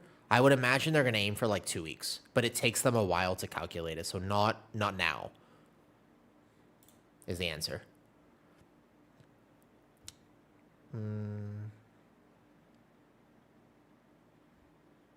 Damn, that's cool. I want to talk to him soon. Any way to link? I can allow you to link, or you can message to me on Discord. All right, let me focus here. We're making good progress now. This is mostly the macro I really wanted to share with people. This one is so helpful. Okay.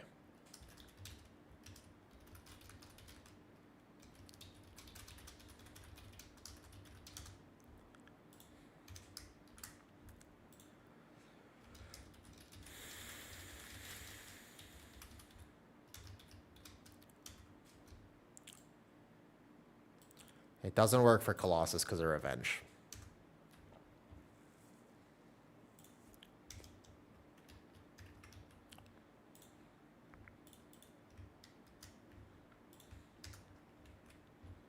So there's this macro for Warrior. Oh, I just messed up my own macro. I hate when I do that.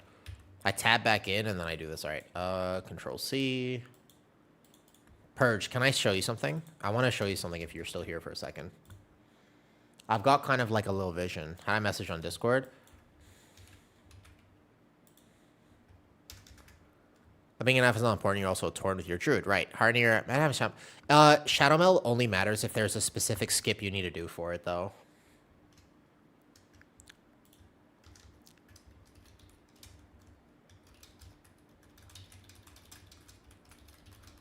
Oh, hi, Shin. You've come at an awkward time, I'll say that.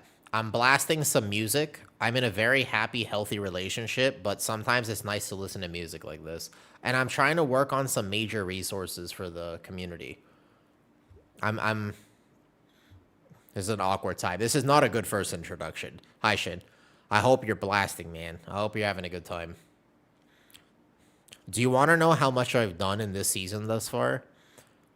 I'm at 2 out of 6 on the campaign, and I have done 0 other activities because I've been setting up this system where I'm trying to get important macros and whatnot and all sorts of resources for people in Discord.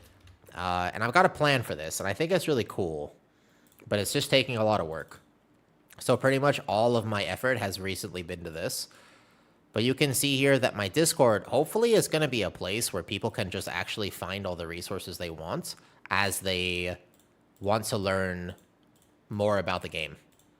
So I've got this here, if I put my camera real small, where basically you scroll down, and if you want, for example, Prot Paladin, you go click on Prot Paladin, and then you're going to find a beginner-friendly build, an actual push key build that I'll update over the season about what people actually use, or / what I use if I play it, helpful tips, macros that actually matter, and then you have the guide right here, the min-max if you want it. Like, this is basically the idea. This is the vision, right?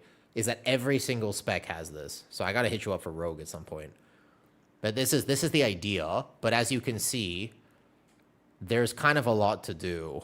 If I want that to be a reality. There's sort of a lot of specs in World of Warcraft.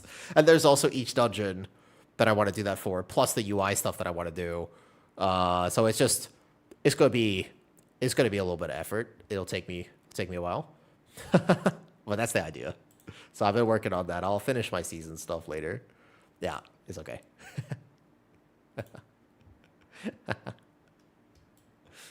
Anyways, I hope you have a good night. I know you've been having to game because you've got some stuff. You actually have to raid competitively. I can just sit here and basically make videos and stuff. I'm not raiding next year. All right, so we got this build here, and then for prop warrior, I want this macro. Mouse over heroic throw is important. Oh, also, last thing, as you say goodnight, this hat, I should have opened like this, actually. Here, hold up, sorry. Oh, like, this is basically what most people do when you start stream Shin. There's a lot of people in the community who are like, Shindig is streaming?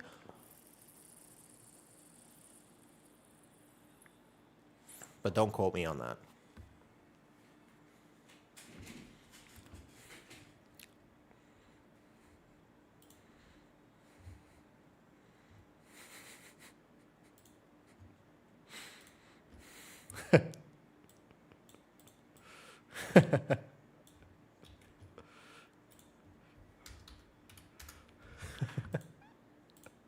It's okay, I think I'm funny.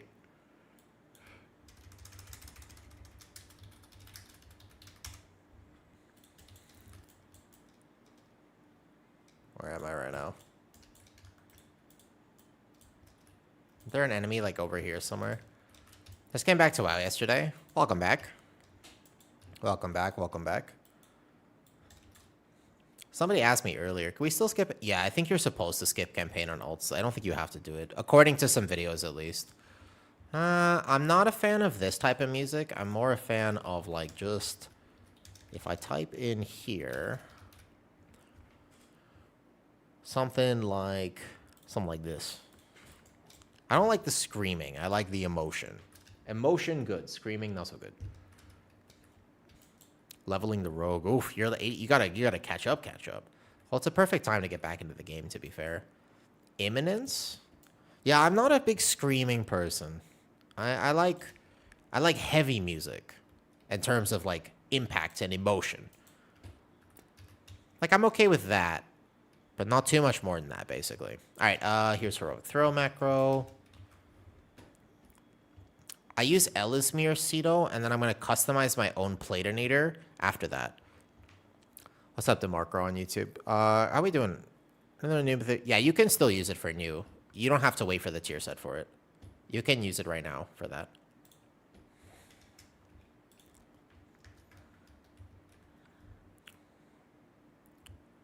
I think Platinator is better, personally. It's just easier for me to customize because I'm not the best at it. Yeah. I personally use Platinator right now. And then I have a warrior guide, actually, that still applies. For now, I can link it. I do have a prop warrior guide I made a long time ago. But also keep in mind that Democro... Yeah. You can come to mainstream if you want. I sometimes miss YouTube comments, and I'm kind of focused right now. Plus, you can't hear the music, so it's, like, a little weird there. Oh, if you want, there's a giveaway for the new mounts. Fun fact. I get to do a giveaway. If you want a chance to win the new mount that they've come out with, you can enter the giveaway by doing exclamation ticket. And I choose one person. I can only choose one. And it's in like 4 days. So you'll have to check back around Monday about when I end the giveaway. But I am allowed to, as an official WoW partner, I get to give away a mount. It's my first ever official WoW partner thing. It's kind of cool, huh? Is it blink twice? It's kind of cool, yeah.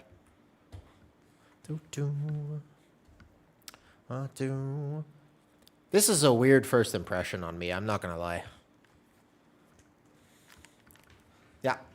It should not be region locked, although I can triple check. You should be able to do it in any region. I'll just mention it when I can. Okay, right, remember, warrior stuff. Go to YouTube. Lock in, Woo. You got this. I don't normally listen to this type of... My stream is, like, actually normally, like, a very peaceful place. But sometimes it's nice to just pretend. You know, like... it's probably too loud for me to talk this much. You know how, like, when you're actually happy, sometimes you need to remember when you weren't? Just to, like, give yourself that fuel.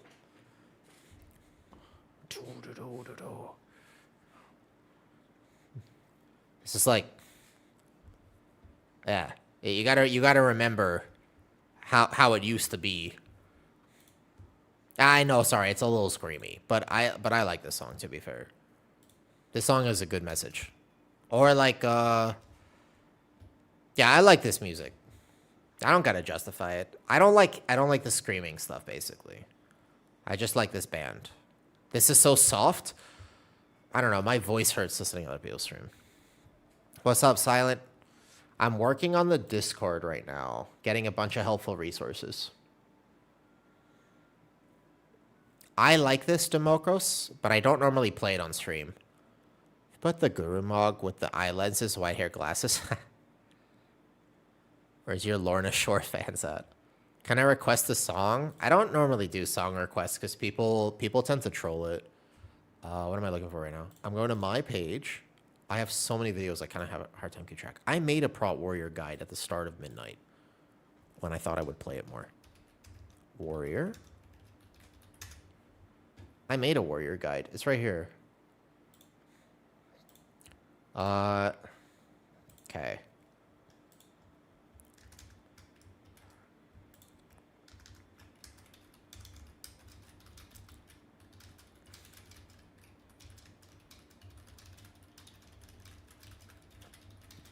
It covers the basics.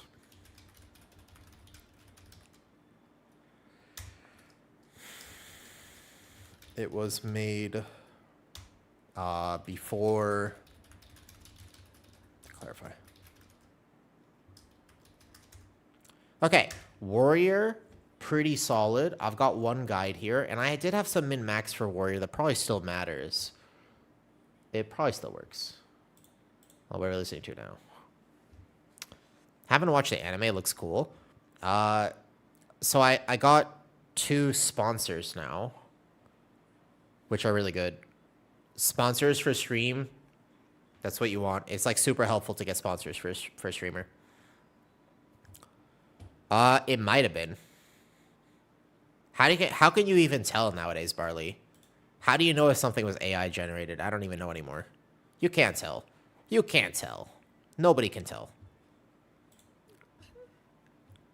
I don't think you could tell. I think it's absolute cap that you think you could tell. Lack of depth. You know, the browser I'm going to actually cover. Speaking of, it's got this, look. Because I'm sponsored by Opera GX now. But Opera is actually kind of cool. And part of the sponsorship I have to do is film a video for them. They didn't ask me to do this, but you can customize the background of it to basically just be what you want. And I had put Gojo on here. So every time I open Opera, this is basically what comes up. Not with an agency, nope. But I have 2 sponsors now. A very free, easy way to support stream if you ever wanted to is actually just to come... This link helps support stream. It's completely free. And if you want to try a cool browser, it helps me out if you want.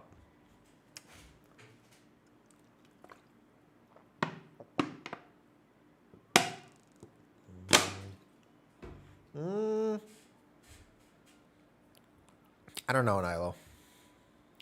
Maybe. I don't know.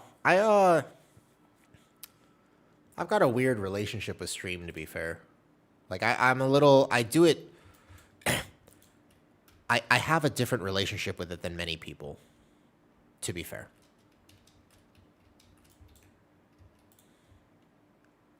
I get to stream in a different way, because this isn't my real job. It's kind of becoming like... It's more a part of my life than it used to be, I'll tell you that much. But this is a part of my life that Suppose I'm building. I would love for it to be a greater source of income, but it's not my actual job. So for me, streaming is a passion thing. That's why I get to wear this Pikachu hat and just do whatever the hell I want with it. Am I a Scrubs fan?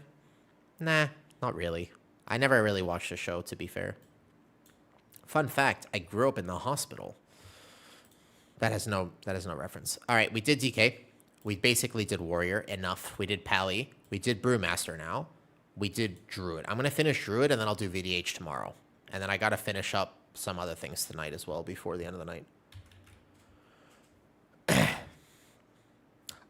Ice Lux, that's a great question. It's there somewhere if you look. You just have to look really hard. Ice Lux, here's what I want you to do. If you close your right eye, and then you take your left hand, and you take your thumb on your left hand, and then you take your pinky finger on the right hand, and then you take your thumb and you just got to push this back. Once it crosses the 90-degree threshold, then what I just said will make sense. But first, basically, yeah, you got to do it like this. It's a very specific setup. That'll do it.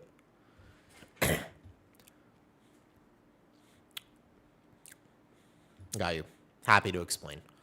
Always happy to back up my points on stream. No cat ears. I have the hat over now. I don't find reinvigoration that normal. Now, I personally really like it for some extra heal. I think you should play reinvigoration, Democro. And the main reason for reinvigoration, not the main reason, there are many reasons why you should play it. I think that if a build is currently dropping these two talents, it's not practical for Mythic Plus. And it's troll. Like, this is not, you don't need Reinforced Fur anymore with the new season. So I think that this is significantly better. And there's even a build where you could do something like this and take 2 points in Reinvig, potentially. But I don't really see you playing something else. Like, there might be some people who try because this is technically not damage. It's just defensive. So, I mean, you know, technically that's more damage if you really wanted to. But this is, the way that I play Guardian, this is like 25% of HPS and keys. I would rather be a tanky tank than get 100% parse in dungeons. In Raid, I like parsing 100. So in Raid, I'm going to do degenerate things for a Guardian Druid. But for keys, just be a tanky tank, dude. In my opinion. I don't think you should risk it, basically. So I think this build is pretty set. This is, I'm like quite positive that this is the build. But let me link it here. Let me do some Guardian Druid stuff for Discord. All right. Let me scroll down here. Guardian Druid. Okay. This is a bear. The one thing standing on 2 legs and going bear without the barber. Oh, there's a glyph on the auction house. It's super easy. It's very cheap. You just add the glyph, and every time you go into bear, it will transform you. Good question, Hana. I'll show you why. This glyph right here, Barley. 40 gold. Every time you go into bear form, it's a different bear. It chooses from your available forms. Every time. It swaps. You can have this for cat form and travel form, too. I like it. Because the rage gen from this is super lackluster and no longer matters. The main reason that you might still play this is because of atmospheric exposure. However, you have a lot more incarn uptime than before, and Thrash is now the even more core part of your gameplay. You're still doing a lot of arcane damage, and I found that this is a straight-up DPS increase. Your incarn uptime is higher in Season 2, significantly higher with the tier set and stuff, and I think that this is a change that no one has really considered, but I actually think this is better. Aside from the 6% that you might get here, but I'm pretty positive that this is the right way to play right now. I think.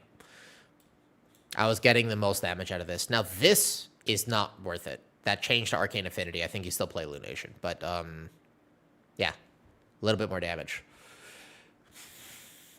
In Season 1, not worth. Now, worth. Good catch. I don't think people have realized that I swapped this in the EC build. I think everybody's looking over here to the right and checking, like, Apex and stuff. A lot of my damage was too low. Yeah, it's... Tank damage, Ducky, is also just overrated. Do decent damage. Don't do bad damage, but you don't need to do perfect damage in keys. For what it's worth, though.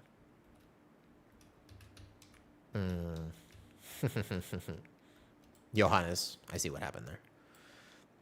I'll miss Thundering Roar. Yeah, I think you could still play no Apex, to be honest with you. Like, I think that Apex is better, but for what it is worth, if you want to play no Apex, you know, this build still exists if you really wanted to do it.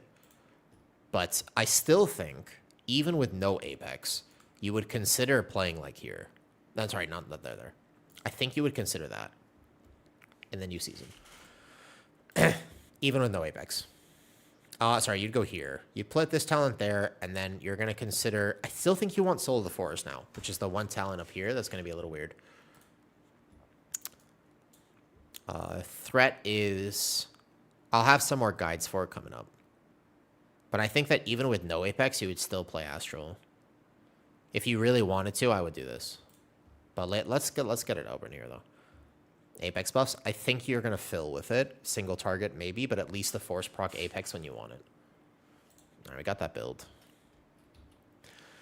Main change here is that you really want to pick up Soul. And I think that the Brambles choice is still the most interesting one here. Oof. Oh, shit. I forgot to tell him. I disagree. I think Threat will be all right, though.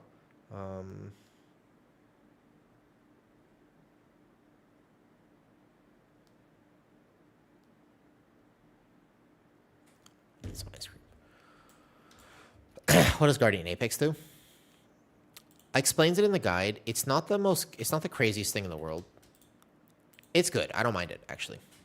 No, I have literally... Dude, I've been working so hard on all these projects and just yapping on stream. I get distracted.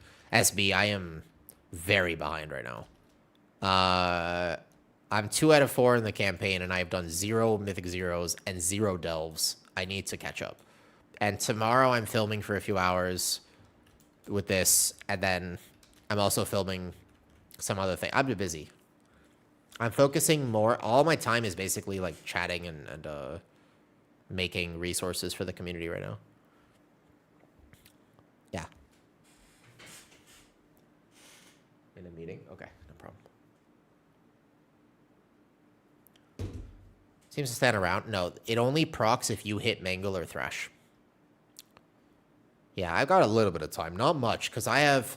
So, tomorrow, after work, I have probably going to be on a phone call with a Shadow Priest player for about 3...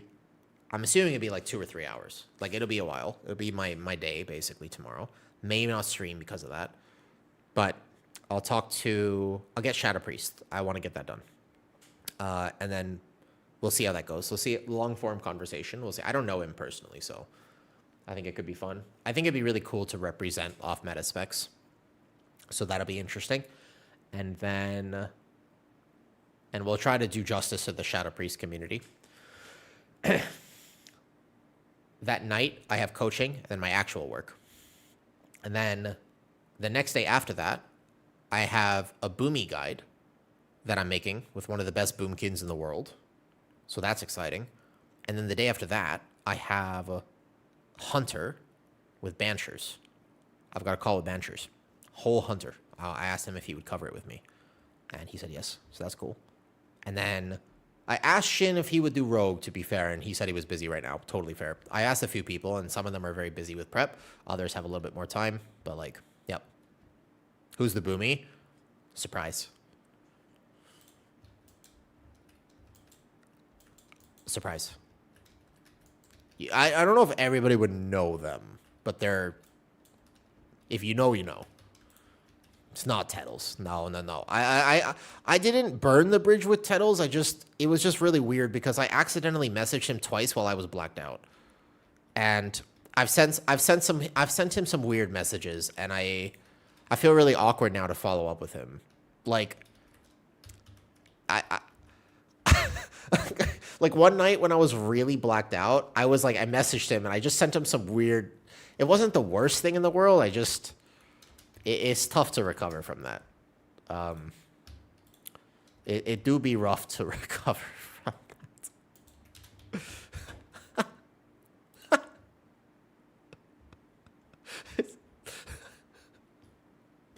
It was the bench one on the YouTube, and then I messaged him individually. I have a Discord message with him now.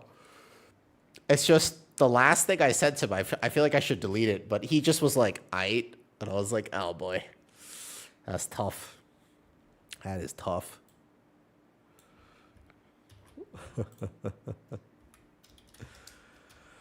Yeah. I don't drink, by the way. I was sleeping meds. But when I was sick the last few months, I had to up my dose for a little bit, and there's like a 10-minute period before I actually fall asleep where I black out, and it was over. I gotta stop networking while I'm blacked out.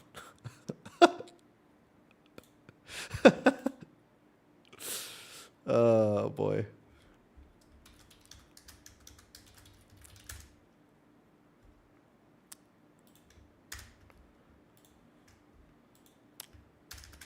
Does anybody have on hand right now, out of curiosity, a little too screamy for me. Does anybody have the Heart of the Wild macro for bear that some people like using? I don't use it. I never actually saved it, but I deleted it from my Discord on accident when I was revamping stuff. Does anybody have potentially... Oh, would anybody have that? It's like the shape-shifting macro. I'm going to have to ask somebody for it later. This should work. Let me just check. I'll ask somebody later. If you have it, that'd be cool. Yeah, sweet, it works. Yeah, perfect. Sweet, thank you. So when your Apex Bear spawns, by the way, you proc it. So it spawns, and it just stands there and does nothing. But if you proc it, it will cast... I'll show you. It basically only casts... Oh, I'm in no Apex right now. That's why. Let me give you a second.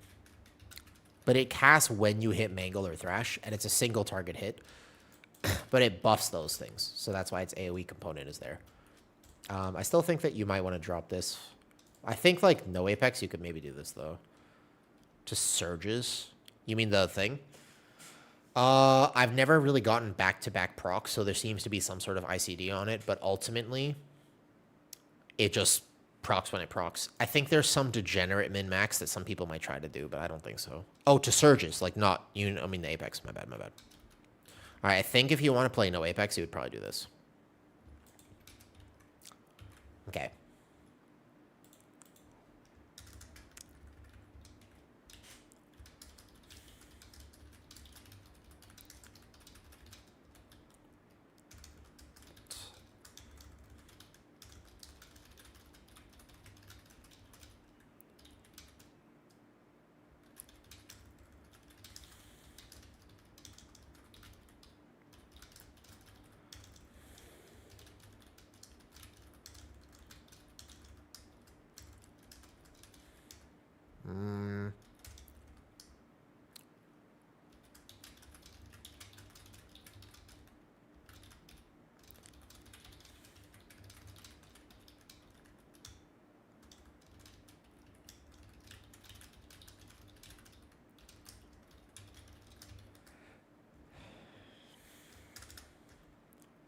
All right, let me watch the Apex build.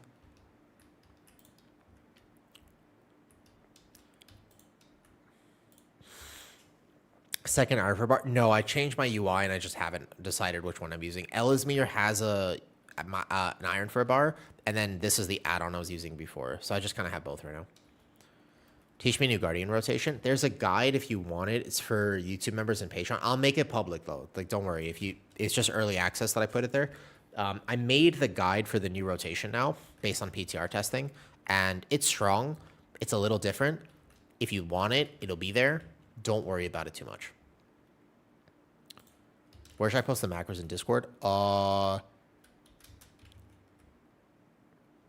Put it wherever you'd like, Ducky.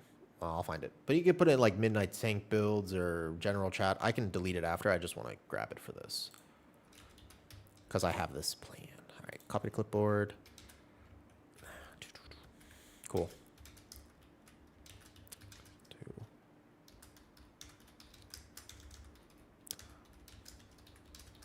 This is retail. I'm on retail now. I was questing and I'm just updating the Discord, Adriana. I have a I have a I have a lot of work to do. I'm basically updating builds on my Discord and also putting like macros, helpful information, etc., etc. Cool. All right.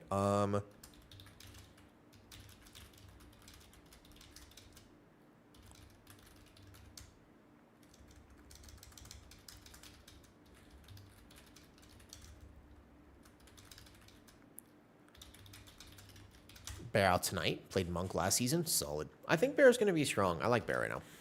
I like this season 2 playstyle. It's actually very good.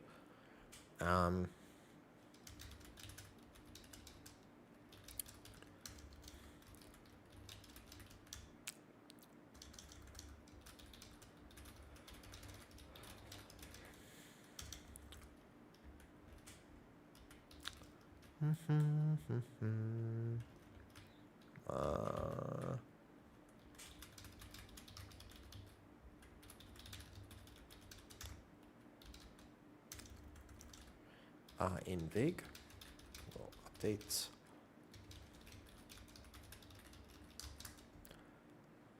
We got the macros. Let me check general chat right here. Perfect. You're awesome. Thank you, Ducky. That's exactly what I was after. So we'll just put that here. Cool. We need to just replace this with Moonfire. Perfect. What's up, Leo? I remember your story behind your name. You told me before. Leo was too short, literally. I'm making a bunch of Discord stuff right now and kind of just blasting some music currently. Cast up the Boomkin. All right.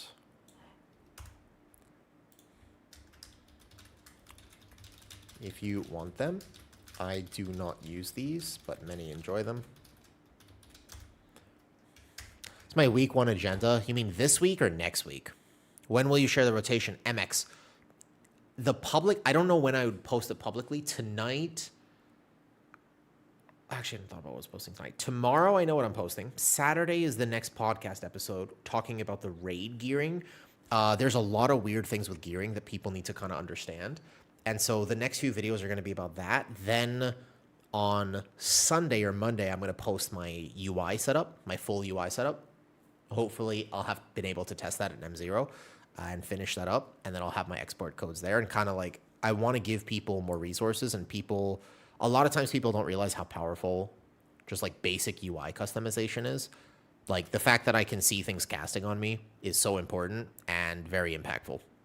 So I'm going to make that video and then more guides coming out over time.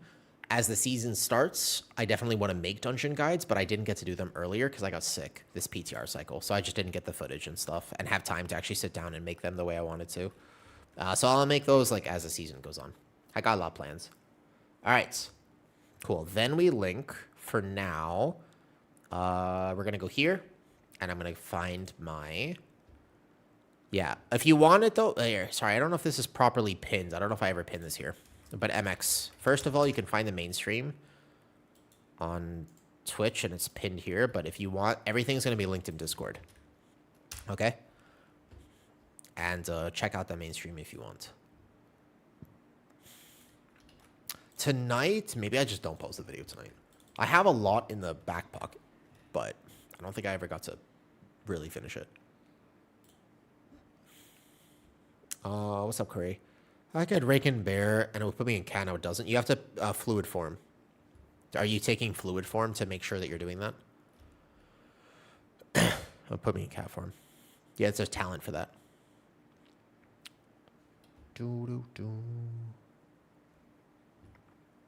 Yep, you're welcome. Got you. Okay, all right, you're welcome. So we're basically done with the Guardian Druid stuff. I just wanted to find the Patreon link to this video. And then we had the prop pally min max. We had the full Guardian Druid guide right here. I'll give the... Don't worry. Copy post link. Perfect. Discord. And then as I make this here... Cool. moment, but do not worry. I'm going to make this. I wouldn't post guides until I think after the first week. Oh, yeah, I did. I got it in May, and then I just kind of stopped. I didn't want to go for the 0.1%. I thought about it in May. I was like significantly ahead of it. And if I just kept playing and tried, it's hard. It's not easy to get 0.1%. I'm not saying I would get it easily. I just, if I really wanted it and I played for the full few months, I'm pretty sure I would have succeeded. No problem. But I just stopped in May. I got my, whatever it was, 4,000, like Brazil 21, and then I was chilling. I'll post it publicly next week. Cool. Here are many other videos I have made about. This will help. Now, for Bear doing 240k in altar, where's that king? Can you link it to me? I would like to see that log. I think I could pull that off if I did the degenerate pulls and had a good team. What was his build? I'd love to see it.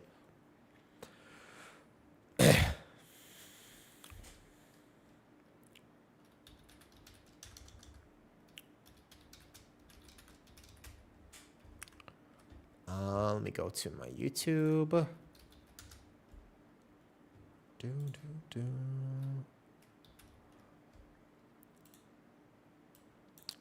Felt about being behind Raiders forever. I mean, I'm not happy about it, but to be fair, yeah, I don't like mythic rating either. It's not my thing.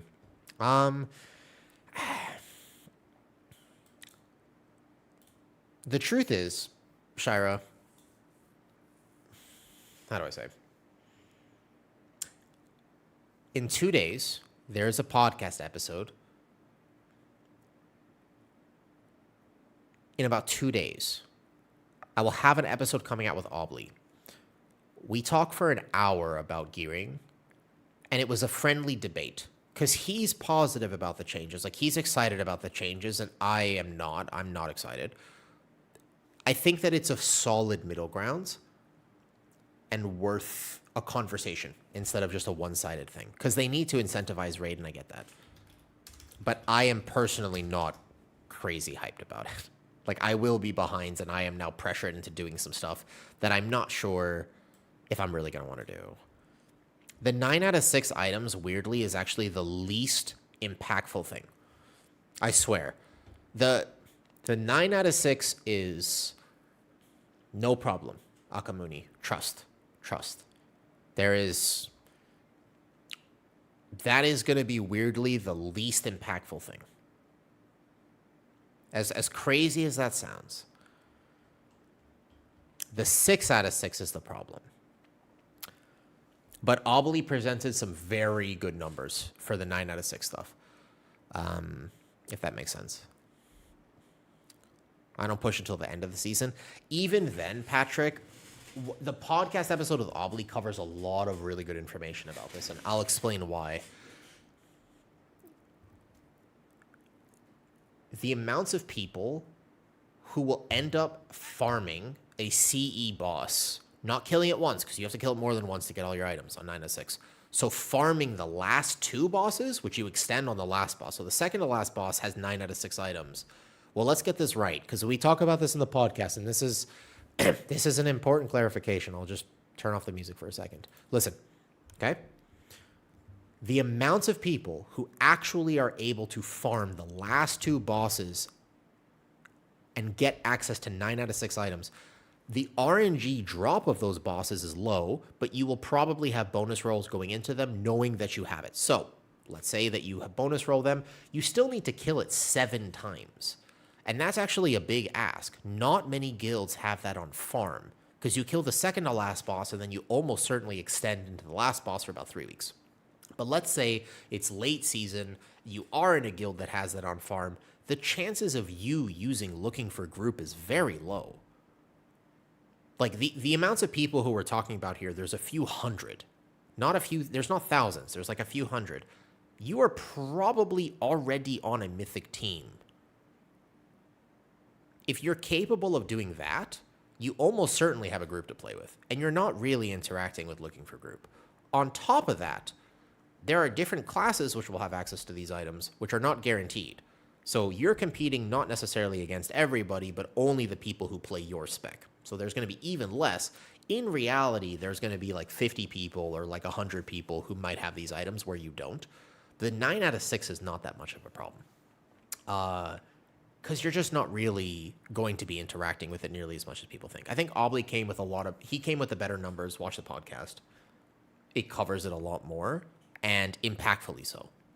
The 6 out of 6 is the problem. Early on, I like pushing early keys, and I don't want to be 10 item levels behind, man. Like, I don't want to be 5 item levels behind because I don't want a mythic raid. That sucks. Yes, I do macro Iron for. I think you should macro Iron for going into next season.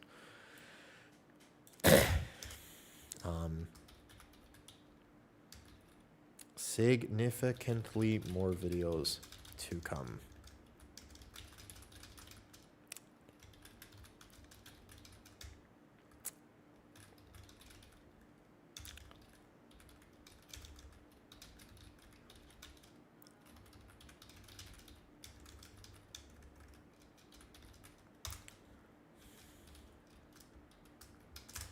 Okay, cool.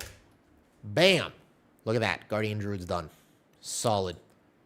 All right, we're going to just do this. We're going to go like this, and bam.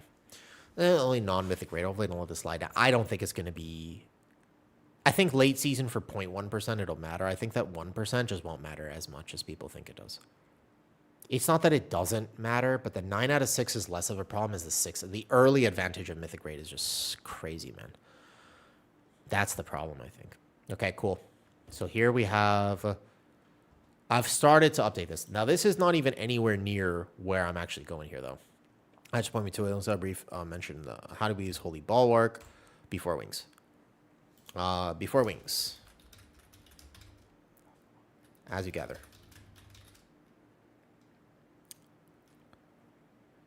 Before wings. That's it.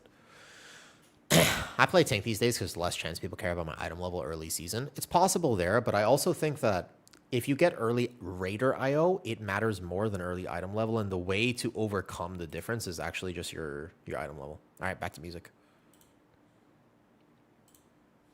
Okay, let me quickly go grab my ice cream that's been outside for like 30 minutes. Hey, my bad.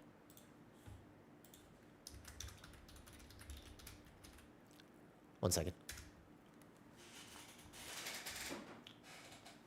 Yeah, it's going to be perfect temperature now.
It is ice cream. The best way to eat ice cream is slightly melted. I think that a game has to have friction, don't get me wrong. But I don't know about forcing people to do Mythic Raid. Shara, I don't think it's smart. I think that they will create a lot of resentment next season with some of the changes. I still worry about that. I worry that the people who will feel pressured into Mythic raiding will have a negative time, and it will create not bonds and community, but the opposite. But, oh, that's perfect. That is actually perfect. Damn. I am off caffeine. I tapered myself off caffeine for a month, and now the last like few days I'm completely off. Vanilla chocolate sundae from McDonald's. Hi, Ambivalent. Ambivalent. You have a fun name to say. Are you raiding next season? Like, are you guys... I wonder how many people actually will.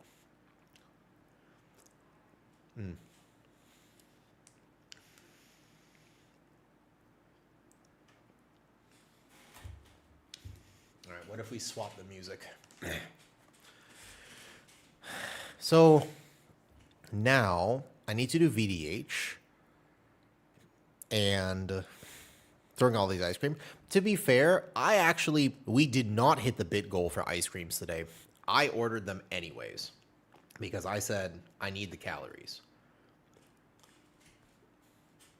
I've been working out hard again. I went to the gym yesterday morning. I went to it this morning at 8 a.m. 8 a.m. I was at the gym, god damn it. My health comeback is personal. People have no idea how much I care about being healthy right now. I am sick and tired of being sick and tired. So I'm doing everything I can to be healthy. It feels so good to have energy to do things again. Like, unbelievable. MX, if you're still there, I'd love to answer your question about macroing Ironfur.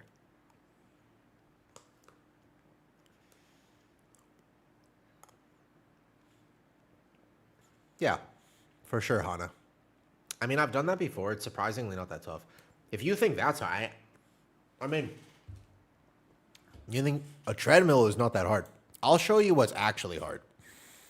Here, I will show you right now. You think that's cool? Wait for this. Hold up. Now, I actually showed this before, so some people will already have seen this, but have you seen me tanking upside down? Have you ever seen me tanking upside down in Mythic Plus? Because that's way cooler. How about getting a standing desk? I have... Oh, yeah, sorry. I have a standing desk and a walking pad. I just am not using it right now. I already got, like, a few kilometers in today on the walking pad. Yeah. Yeah. I was going to say, like, technically walking on a treadmill doing a key is much easier than me doing it upside down. You know? I don't think you guys understand. I don't think you guys understand what I'm talking about right now. Hold up, let me find it. I think that there's a slight disconnect between what you're saying and what I'm saying.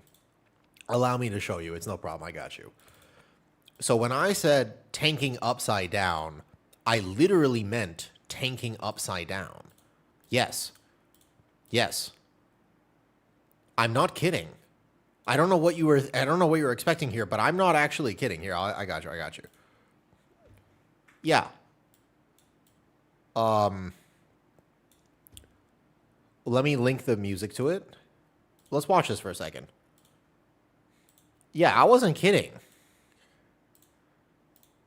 I don't joke around about this stuff. I take my upside down tanking very seriously.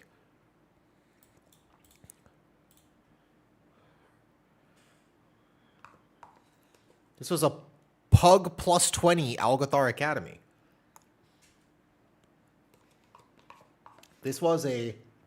I was bouncing on a yoga ball half the time, and I was upside down half the time. That's lying down? I was on a yoga ball, man. That counts? Yeah.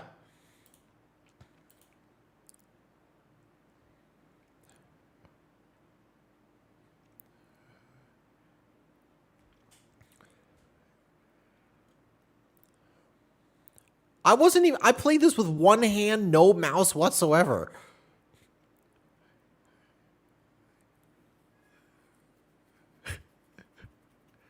I plugged into this too. The best part about this was not my friend's key.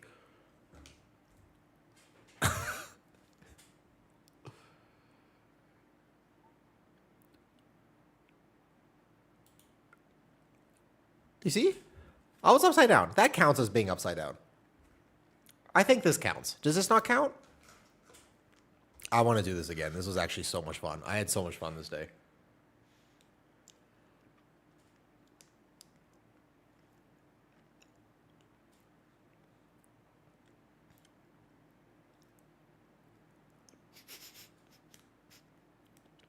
That was a good clip. That was a very good clip.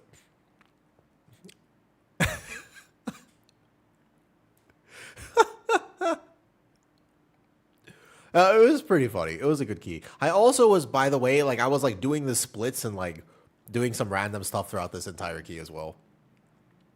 I tried to balance on the ball and I fell.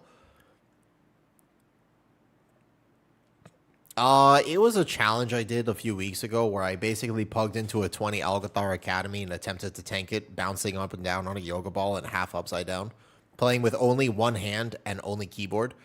So for example, like you can see in the key, like you see my thing here, no mouse. See?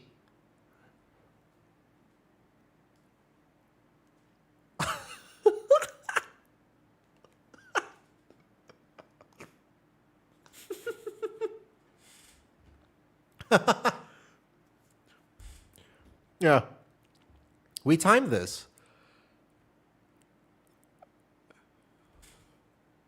I did the stream before this.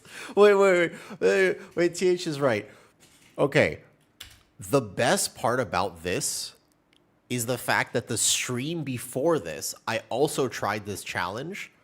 And not only did I fall off my yoga ball, but my yoga ball bounced around. I fell behind me and my entire computer disconnected because the yoga ball bounced into my PC, which is being held up by an extension cord in midair. I have zero wire management, and I actually disconnected my stream. That was hilarious. And then I just did it the next day, and it was fine. You know, Bisky, thank you. I actually do think as well. I think that I wouldn't even have to act to be the Joker. I would just be one. I agree, by the way. Thank you. I actually... I agree with you 100%. Morning's rallying.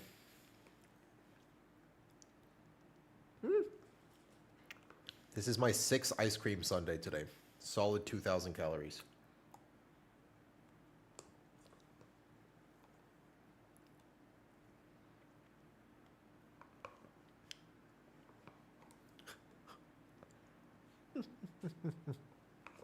We were revisiting this classic.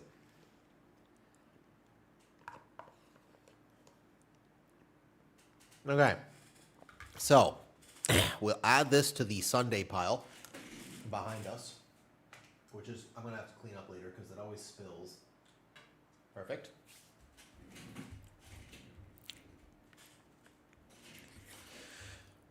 This was funny. I like this run.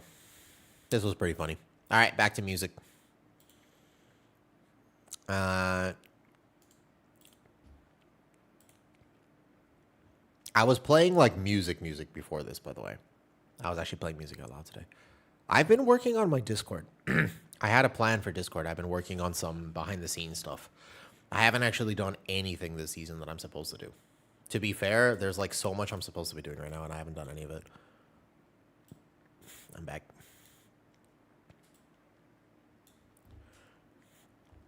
Thank you for asking, though. I'll show you what I'm doing actually right now. Watch. So if I turn off my camera for a second and I show you. In my Discord, I wanted there to be a whole bunch of resources. So I've been revamping stuff.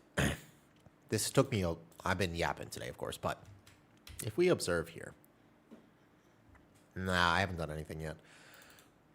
But the idea is that I wanted my Discord to be a place where if you want to learn something, you just click on it and you'll find a beginner-friendly build, a more push competitive build, a few basic tips for it, which I will update over the season, macros that will help you, and UI stuff. So there's Blood DK, Brewmaster, and Monk, which I need to update a lot more, Prop Paladin, and then I'll obviously link the guides so that people can learn whatever they want to learn. Like if you want to learn something, for example, you can just learn it here. You go to Prop Warrior, you find the macros, a guide that I made for it that I need to update. But this is basically over time what the plan is to have all of these things linked. The macros here if you want them, the builds that you can play, basically no Apex versus Apex, and then things like this. And like I can update this, for example, if I forget. So I can go like this, for example, and I can say, hey, bind BRes / poison dispel to native click casting menu in game. Right? Left click, right click. For easy access. And so you go like this, right? And then you go, right? This works with Ella's Mirror UI. Bunch of helpful tips. Little tips like that. If you don't know, you should not be having to worry about mouse over or whatever it is just here. You see? But that's the vision, is that we're gonna have all these resources available for people. And then I'll obviously update the actual how to tank on top of that. So we have tank builds, and then I want how to tank, like learn how to tank. I want to update this as well, but I just haven't done it yet. Make sense? Oh shit, could you not see that whole thing? Was that not actually showing? My apologies. 1 second. My bad. Take 3. We'll try it again. I didn't link that properly. My bad. Here. We've got it this time. Oh, it was showing the whole time. Perfect. Never mind. Thank you, Tequist. It was an accomplishment. Do you think Prop Pally is better now when it comes to survivability? I think that the top players overestimate Prop Pally's survivability, not because of how they're going to play it. They're right for them, for sure. I just think that a mid-level Prop Pally struggles a lot more because it's a problem with pugs. It's simultaneously the best pug tank, but also one of the worst pug tanks. Dreas, Prop Pally has a problem where you are a cooldown-based tank. You need to plan accordingly. And if your team just doesn't do damage and things live forever, you're in trouble. That's the main problem with it. Okay. Yeah. Yeah. And I have helpful tips and videos and such, of course. But I really should update a few things. And I've been meaning to. We're putting music back, okay? Don't get scared. I don't know what we're listening to right now, but I wanted to listen to something like a meaningful song that is whatever. Maybe a little bit of hardcore screaming stuff. We'll see. But also I spilled chocolate all over my face, so 1 second. Okay.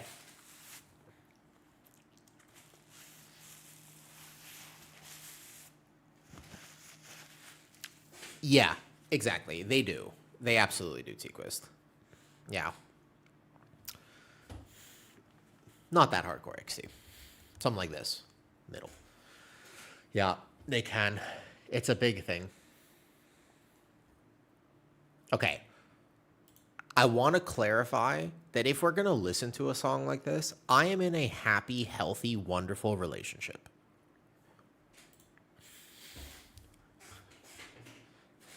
But this is the music I listen to. Sometimes. Okay.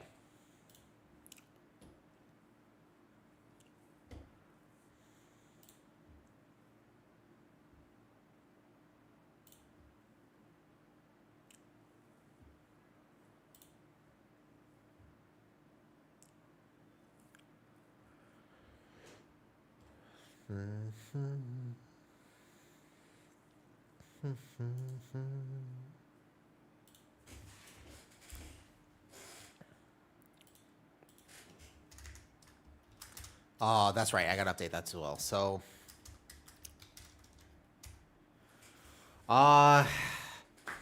that's the video I should make tonight, Tequist. X2, you're right. I should make that video. Okay, let's do that right now.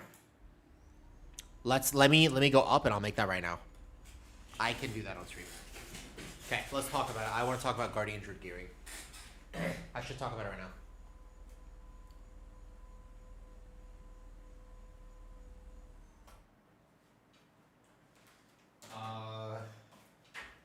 Wow, I still have a little bit of sunlight. Let's do it like literally right now. I can one take this. I don't actually need anything else. I can just basically just do it. 10-minute video real quick about Guardian Druid gearing in Season 2. So let me just check my Ellesmere UI is not being weird. I can just open my gear like this. That's fine. And then if I open Shift J, yeah, so this has been moved and I need to move it back. It's /move.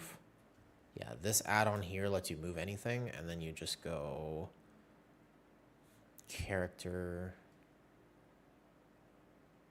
Hold up. I got this. I'm going to figure this out. 1 second. Class Dungeons and Raid boss specific frames. No. Where's my character? Info panels. Character? Uh-oh.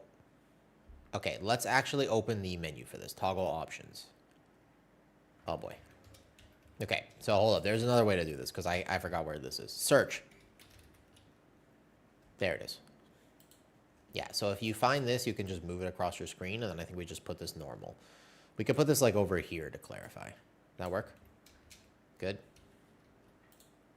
All right, perfect. So if I show Shift J and we go to raid and we find like an item here, we'll go like this. And then I can compare it to my current trinkets, and you can see this very clearly, and that should be fine. That work? Okay. Mapra, I think you'd like her if you're into this music. Fair enough. Consider it.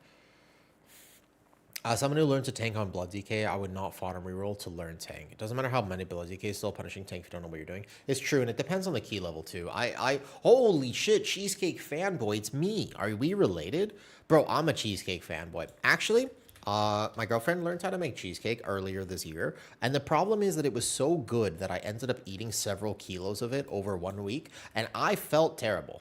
So now the rule is that she's not allowed to make me cheesecake anymore. It sucks.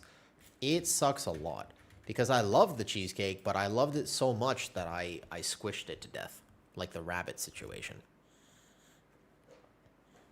Unfortunate.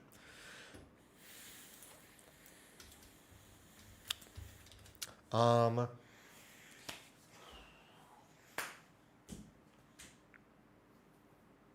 going to close out chat if I actually do this video though, because I want to get this right. If I'm about, so I'm going to talk Guardian Druid gearing right now, and we're going to talk like the actual upgrade pattern, because I can just make this tonight probably, and then I should make a thumbnail, because tomorrow I know I'm making, I could put this out tomorrow. Let me think about this. What was I going to do tonight? What was the schedule? I need to start using Claude for this. No, hold on. Let me think about this. What was going to be tonight? I thought I had an upload tonight. Tomorrow is the gearing change. The UI stuff is later. Oh, I know what it was going to be tonight. I didn't film that. Fuck. Well. Sucks to be me. Probably not upload tonight then. I don't think I'll have time.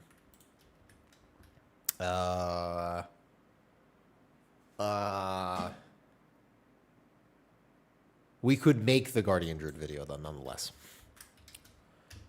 All right, let's go here. We could just do it tonight anyways. What's the difference between tonight and tomorrow? Let's do it tonight. All right. There's not really a big difference. Okay.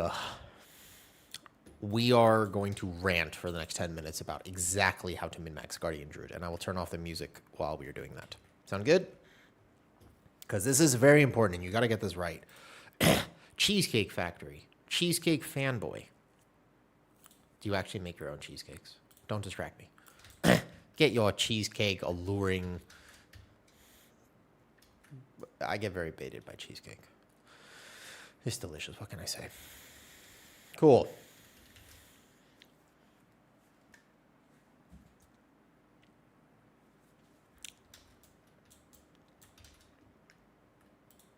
I'm just turning off my chats for a second so I can think about how to film this real quick.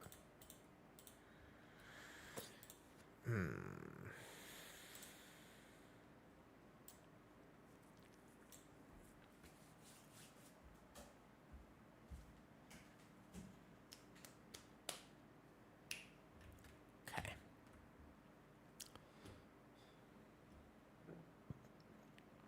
It's going to be bad, Wilco. I'll tell you that much. All right, hold up.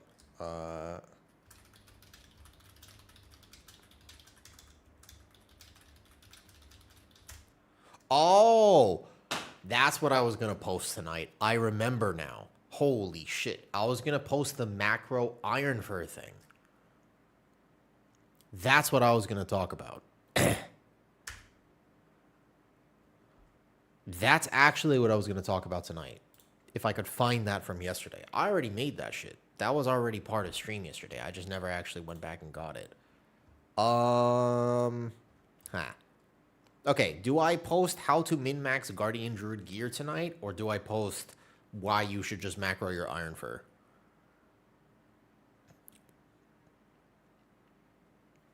What are we thinking? Preference? Because I like the macro conversation, although, to be fair, both, I can't post 2 videos a night. I could pump out 2 videos a night. I am extremely good at pumping things out. But, no, 1 video. Those your favorite cheesecake videos? I've got some, actually. You'd be surprised. It's not like I have nothing. All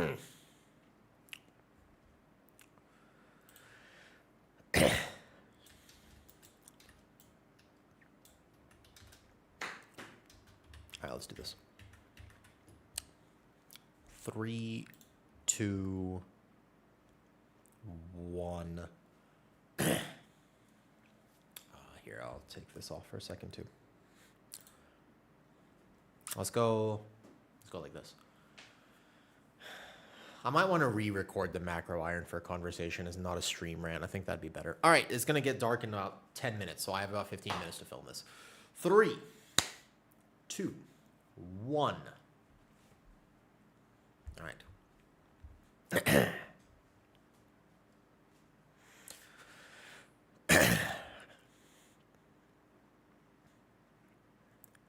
Okay, let's... No. Bad start. My voice cracked. It's not quite right. Should I wear the mittens for this? It's a Guardian Druid video in particular, right? Should I just wear 1 mitten or both mittens? I'm debating.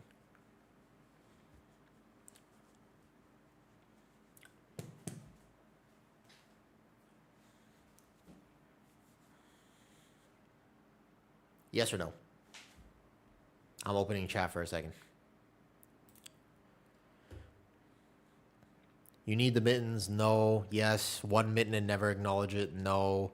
Wow, there's a lot of no's here. All right, I'll respect it. One Mythic acting like Dettles. I still can't believe I messaged him while I was blacked out.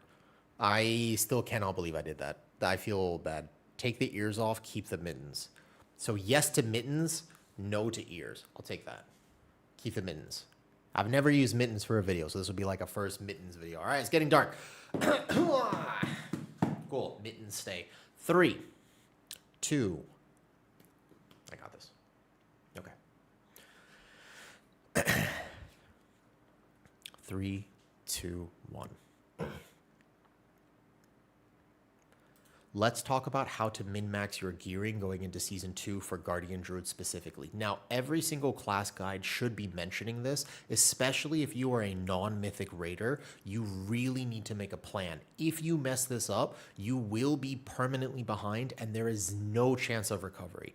The way that next season gearing works, and we talk about this very specifically in a podcast episode coming out 2 days from now with Obly. It's like an hour-long conversation about the pros and cons of this system. However, you need to understand that you as a non-mythic raider will almost certainly be taking bonus rolls from every single vault shy of the very first week. The week we are in right now, you cannot take a bonus roll from, so you will be looking for tier. Tier is going to be the right choice for almost everyone who does not have a raiding guild. If you truly wanted as much long-term power as possible, you would take a socket.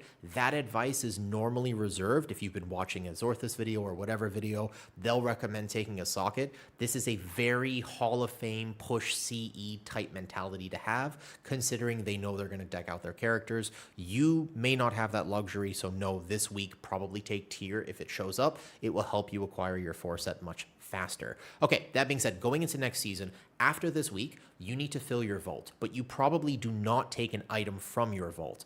Any 3 activities will be fine. Specifically for Guardian Druid, you have a pretty easy choice about what to use your bonus rolls on. The other classes have way more nuanced decisions. Look at the last boss on the Heroic Raid. When you bonus roll this boss, you will get these items on Myth Track. It will be the initial Myth Track, to be fair, and you'll have to upgrade it over the season, but these are your Omega Giga Bis. You don't want to craft a weapon because you have a weapon from the last boss that has an additional effect on it and will be max item level. So you're going to want this weapon. You do not want to craft a neck piece or worry about getting a different neck piece because this is going to be your Giga Bis. But the only way realistically that you're going to get this is by bonus rolling the last boss on Heroic. So this guide assumes one of 2 things. Number 1, that you are not a Hall of Fame crazy pushing raider because you might have a different gearing plan. And number 2, that you are not in a guild. And that you can kill the last boss on Heroic, because that does involve you killing it every single week. But the idea is you take a bonus roll. Here's what I'm going to do on my Guardian Druid. I will take a bonus roll every week. I will go to the last boss and I will bonus roll. When you bonus roll this boss, please select Guardian Druid, not Feral. Feral has an additional trinket here that you do not want. This trinket will not be used by Guardian except maybe to parse 100 in raid. Aside from that, go to Guardian Druid loot spec, and you want 3 out of these 4 items. This trinket for Guardian is actually not the worst. If you end up getting this, you will play it, although it is not your Giga Bis long term at the end of the season. You're going to want to replace this. However, for Guardian, it's actually not the worst trinket, so feel free when you roll this. If you get it, sweet. If not, 3 out of 4 weeks, you go 1, 2, 3, you get all 3 of these items. The following thing you want to do is decide then where you're going to send your next, because your actual Biz trinket comes from the second boss, which is here, the Keeper Seether Court. The problem is you don't want to bonus roll this boss early on because this neck piece and this head piece overlap with the last boss. And this is how Season 2 gearing works. This is about to get real complicated, extremely fast. Don't ask me why they did this, ask Blizzard, but here are the decisions you're going to have to make. You want this trinket on Myth. The only way for you to get that is by killing the first 2 bosses on Mythic in a Mythic Pug, which is not always easy to do early on, at least later on, and then deciding if you're going to chance a 33% chance to get this trinket by bonus rolling it, or if you're not going to bonus roll it, then you have to try to get it on Heroic. The problem is that this is an agility strength with haste proc. Everybody wants this because it's powerful. So the only realistic way you're going to get this is by offering somebody 1,000,000 gold in a Heroic raid or finding it in your vault. If you already have taken your bonus rolls and you've gotten your 3 items from the last boss, Ulatek, then you see this trinket in your vault, you can consider taking it. The other trinket that you kind of want, and this one is slightly less value, but still on PTR, pretty much people agreed that you want this trinket. There's another trinket from the 3rd boss that you want, but you don't want these trinkets. Now, this boss has a little bit better of a bonus roll tool because you can go to Feral and you will only get these 2 items. So the way that you're going to do this and the way that I would do this almost certainly, I take bonus rolls, I go to last boss, Guardian Druid loot spec, I get these 3 items, potentially these 4, so that's 4 weeks of the season gone. Just like that, that's what I'm going to do. I have to kill the Heroic boss every season, every week, in order to maximize this. Then what I'm going to do is I'm going to go bonus roll the Lost Explorers on Feral. I will update if this trinket gets nerfed, because this will guarantee me 2 upgrades. I have a waste that will be on Myth Track, that if I get it, I can use it at the very least, and I have the Gebel's Bottomless Bag. So this is something to consider. Then I will make a decision about the Keeper's Seething Core. This might also get nerfed. We have to see with tuning coming up. The following thing is that the first few weeks, I am not going to have any of these trinkets. I will be going in with my Mythic Onseer and my Mythic Spore Collars, so at least I have these to go into the season with. But realistically, what I'm going to do is I'm going to go start farming some of the dungeons. Den of Nalarak has a pretty decent tank trinket. That's not bad. Remember, Guardian Druid doesn't dislike crit, so if I go over here, you can, sorry, not Den of Nalarak, my apologies. It is Murder Row. Murder Row has the Resonant Bellowstone, which is pretty decent for you to get. This is a regular stat stick with crit on it. So I would be farming this trinket almost certainly immediately for the item level, and I'm going to be using this plus any of the other dungeon trinkets. It is not a reality for most players to actually be getting, by the way, the raid items. Like, these are all highly contested, especially this one. Think about it. It's tri-stat. 3 stats. Everybody wants this. Every single person is going to want this in your raid. So you are competing against, especially in a pug, every person, 20 plus people are all rolling for this. You're not going to get it. So basically, bonus rolling this boss on Feral is a decent option so long as this trinket is still valuable, which I will update in the Discord what you're supposed to do about that. In terms of actually spending your crest, this is where it gets weird. The value of embellishments are really low. You don't want to craft a weapon because you'll eventually get this weapon, which was not testable on the PTR, but is certainly the right option. The problem with that is that you don't want to craft a weapon early on because you're just going to waste the crests and waste you're technically you can recoup the crests, but you cannot actually get your sparks back.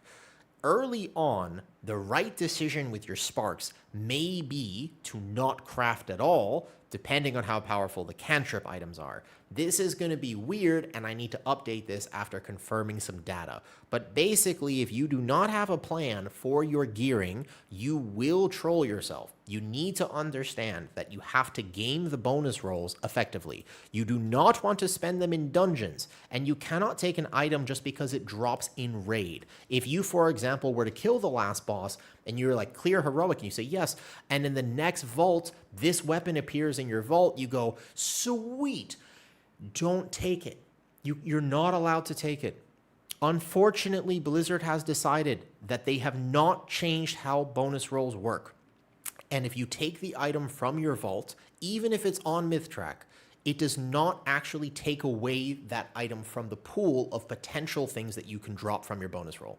And since your bonus roll is the only access to myth gear that you have going into the next season, and the only way to get it in the first 8 weeks is to forego your vault option, then you really have to make sure you know where you're spending it. It will feel bad for somebody who cannot just go kill the last boss on Heroic right away on Vault Week because you will not get an item on your Vault Week. You will be taking a bonus roll, you will be spending it to get these cantrip items, but then you have to wait until you can actually do the Heroic clear, and as somebody who does not have a guild, I will have to pug that every single week, preferably on Wednesday, but unfortunately for me, I wake up late. So my time zone allows it to be that I don't get to log on right as reset happens in NA. I log on about 12 hours later because I live in Thailand, which means that I will be it'll be painful for sure, but that is the right thing to do for gearing. You don't have to mythic raid, but you do have to heroic raid because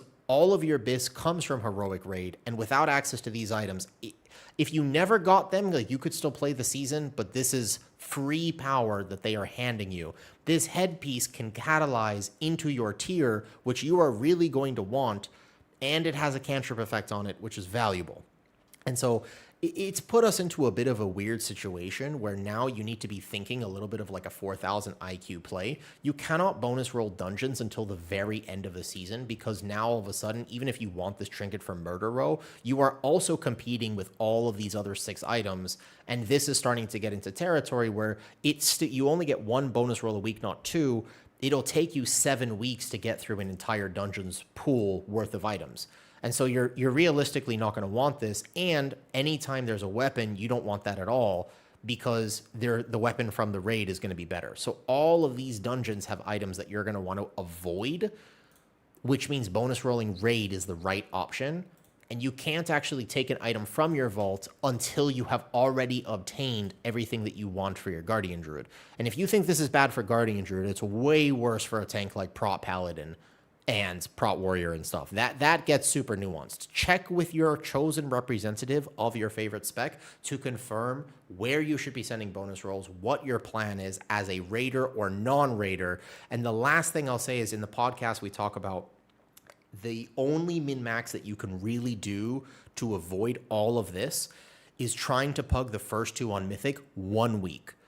If you can get a single item that's fully upgraded at 6 out of 6, then you will be able to save enough crests to craft your embellish slot, which would be very helpful early on. Otherwise, you will be behind a few item levels until crests are uncapped. Once again, I'm the messenger. Don't at me for this. But this is basically the strategy going into next season for my Guardian Druid as a non-Mythic Raider. Okay, anyways, I hope this video helps. Bye. Isn't that fun? Don't you like that? Isn't this system great?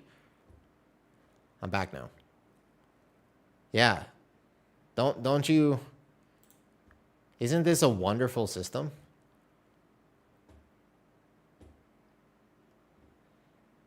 Like, the problem is that if I'm a raider and whatnot, is actually not the worst thing in the world. Like, but the way that I have to interact with this is really frustrating. Like, I get that there's actually, it's simultaneously not as bad as I think it is, but also, come on, dude.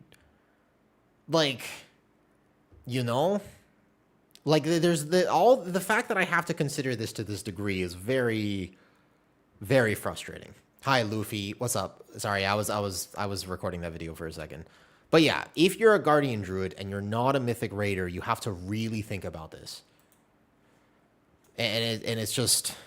It's tough. I'm a Raider in Mythic. Just think about not taking items out of Vault for the sake of a roll. It's tough, just blinks. I mean, it's weird. Vault Day is going to be frustrating. And the main thing is that people, again, the system is not designed for somebody who isn't already in a raid team. They're really trying to encourage you not just to raid, but to be in a guild.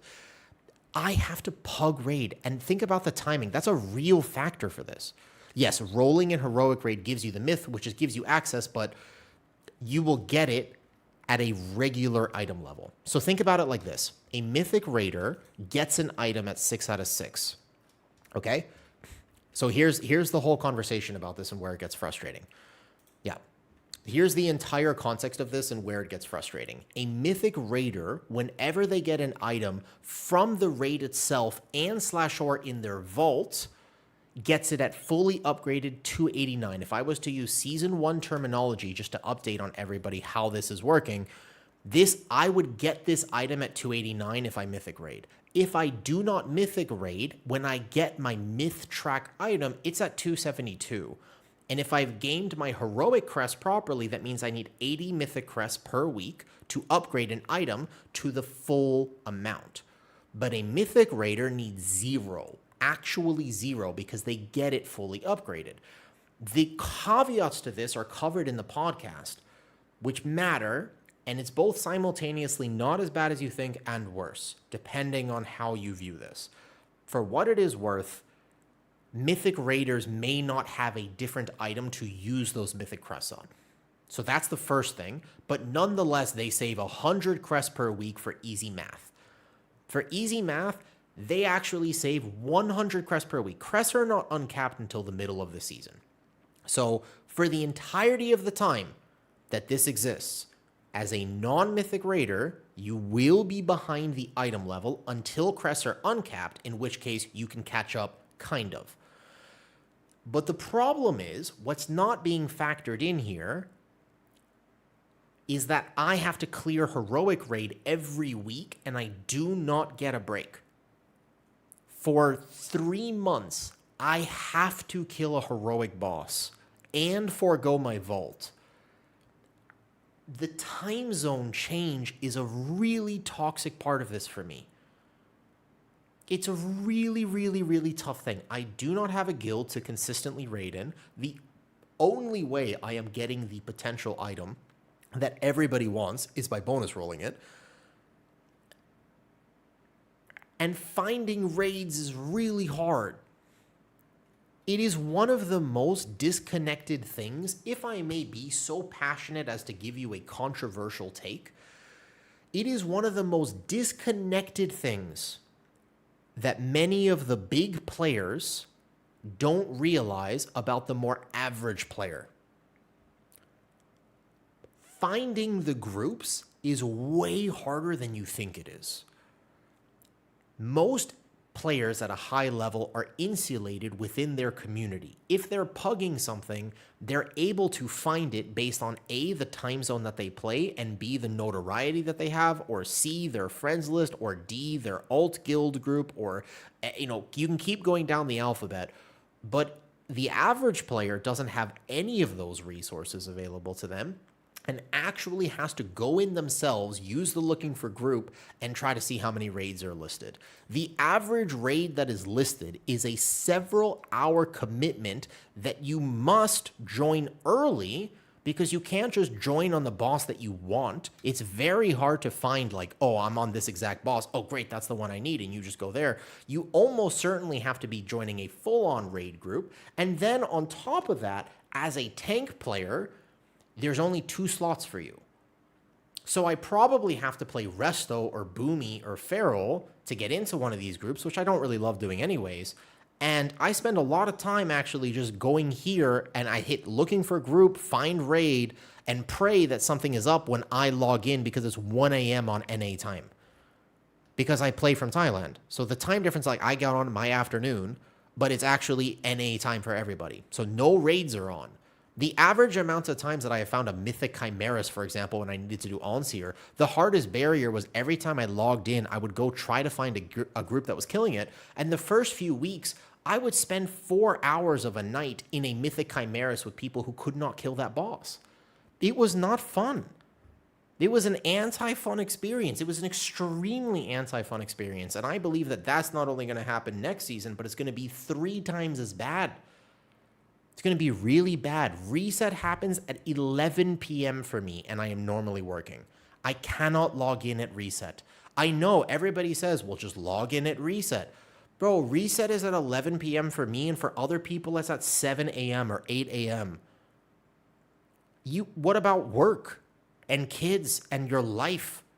How many people can log into World of Warcraft at 8 a.m. and just do the raid right after reset because it's the best time? There's going to be a bunch of groups. That's not a reality. Even for a lot of hardcore players, that's not a reality. There are people who will actually take this system seriously and really go game it and actually try to find raids, but it's not a reality that most people can just do that. Again, this system is not really designed for the people that I believe it's actually trying to help. Like, the average player doesn't engage with raid all of a sudden and have a fantastic time with their group of friends. It's not so easy to find a group of friends to just do the raid. There are so many factors about this gearing change that are weird. It also takes away the dopamine. Every single vault is going to be a bonus roll, which I have to delay the gratitude. I have to delay the dopamine from the bonus roll because now I have to basically say, I take the bonus roll because it's the right thing to do. And then I have to go to the last boss, and it's going to take me hours. Normally on a Wednesday after reset, so reset happens Tuesday night for me, I log in on Wednesday afternoon. How many hours do you think I get to play the game? Like 3, 4, 5? That's pretty good. Okay, so let's say I play my entire afternoon. I don't even get to do a key. I'm going to be spending the entire time in raid. And I'm probably going to have to do like first few, group will fall apart, and then I'm going to have to go, okay, the next thing, okay, now I have to try to find the last, and I have to bonus roll the last boss on top of that. On top of that, I have to do the last boss, not the first two, which would be much easier. And that's one of the things about Chimeras. It was a lot of access because it's just one boss. I have to actually go all the way to the last boss. This is not easy to do. There's going to be, I will spend 5 hours in a pug group trying to kill this boss, unless they tune it very easily, which I don't know. But my biggest complaint about this system is that even if it's not so bad, who does it help? Who is it good for? Who does this, what actually, who benefits from this? That's my question. That's like my actual biggest question. The mindset is a problem. You don't have to. I don't know about that. I don't think I have to mythic raid. That's the thing. I don't have to mythic raid. I've already decided I won't because that is a 6-month commitment and that's crazy. I'm not going to mythic raid because I don't like it. It doesn't spark joy for me. But I do have to heroic raid. Like, not heroic raiding is a problem. Not mythic raiding is a choice. Not heroic raiding means that I get 0 of the items. These are all, look at this, cantrip effect right here, weapon, cantrip effect. Headpiece, cantrip effect. Neckpiece, cantrip effect. Best trinket right here. Second best trinket right there. All of it? You're going to ask me to play with none of that? I don't know about that. I think that that's starting to border. If it was one item, that'd be decent. Like if it was like, okay, I don't have my mythic Onseer. People lost their mind over mythic Onseer versus a heroic Onseer, and that's one trinket. That's not one trinket. That's like 5 items. That's a lot of items. I think that they should be viewing Mythic Plus as a little bit more of a separate system. I mean, that's kind of my big rant here, I suppose, and that's my frustration. Is it seems like Mythic Plus is almost an afterthought for the sake of this. And also, the problem is that this is for Guardian Druid. Guardian Druid has an easy time with these bosses because at least all of the items that come from the last boss, all 4 of these I can use. At least. Like, I get all 3 of these, and this trinket, it may not be BIS, but I can use it. Imagine a Prot Pally. When I was making my Prot Pally guide, I realized, oh my god, I'm in trouble. Prot Pally has a massive problem right now, where if you bonus roll the last boss on Prot, you don't want these legs, and you don't want this trinket, but you absolutely need this neck piece. The neck piece is probably your biggest chase item, almost more than anything else for Prot Pally. So you really want this neck piece, and you probably want this sword. So now there's a 50% chance that you get a dog shit item that you can barely play with your spec, but you probably have to do exactly what I'm talking about and just straight up bonus roll anyways. Ignore your vault, actually do this. The problem is that your next BIS comes from this boss, and you really want this for Prot Pally, and this again, and you just... Now there's a shield and a wrist here, and it's like, I don't know, man. It's a weird system where deterministic loot kind of works if they actually made it... If they thought about these considerations that the actual player base is going to have to make. But I think that they need a separate Mythic Plus loot table. Like, it's not... It's not that different than PvP gear. All the BIS items are from the last boss. There are several cantrip effects, and there are some people who might need a trinket off of the second boss, second to last boss, which complicates it even further. I don't know about this. It's a weird system. It's weird, and I think that this will be the least enjoyable gearing has ever been for me, for what it is worth. Yeah, and the problem is, exactly, if you're playing a two-handed strength like a Death Knight, now you're in trouble again. Because a Death Knight not only needs, once again, you go to Blood here, at least the neck pieces here, but you probably don't bonus roll this on this. You probably want to bonus roll the second to last boss for your two-handed strength because you won't craft a weapon knowing that you're going to get this eventually. The problem is that now you have these 3 items, which at least are going to be upgrades if you're not doing anything else, but you probably have to bonus roll this. There's going to be a lot more raid groups. I just think they're going to be toxic. Like, I don't think people are going to be happy. That's my cook on this. My cook on this whole system is that people are going to walk into raid groups and be like, I'm having a shitty time. I have to be here, but I don't want to be. That's what I think is going to happen, and that's a problem. If that makes sense. That's my issue with this. Is that if the mentality is we want people to like raiding, this ain't the way to do it. In my opinion. I genuinely believe that this would be not only counterproductive, but many people will never want to raid again. The amounts of people who want to raid because of this and the amounts of people who will never want to raid again are not equal. Yeah. Okay. End of rant. I agree with that, though. So that's the question, Finkel. That is correct. To clarify, You have to incentivize raiding, and you have to make raiders feel good. But goddamn, I have some questions for you. I've got some questions. For somebody who's like a CE raider. Let me just ask you a question. Why do you want the items? Like what? So it makes you feel good when you get the item, but what's the point? You literally, so if you've killed the last boss because you deserve them, that's fair. But one of the interesting things is, so if you can kill Ulatek on Mythic, hear me out, you win. Congratulations.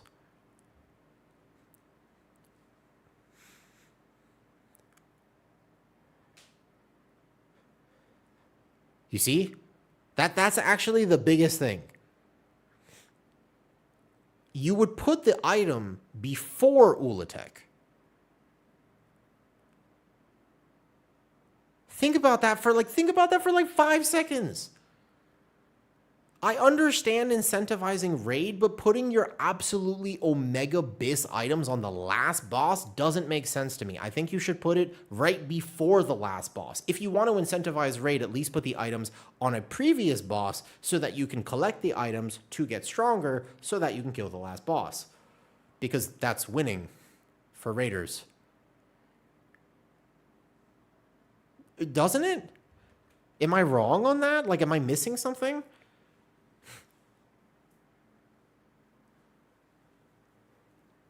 You know? I would clip this and post it as a video, but I don't know. I don't want to keep ranting about it. When they get or not get the piece. So, how do you incentivize raid? I think that at the end of the day, shouldn't the content most people play? No. Simple. Yes, but no. Here's why. Here's a yes and a no to that question. Here's why. You have to have friction in a game. They cannot give you everything you want. It doesn't work. They cannot. It doesn't work. Gaming doesn't work when the developers actually hand you every single thing that you want with no friction, because it's not rewarding.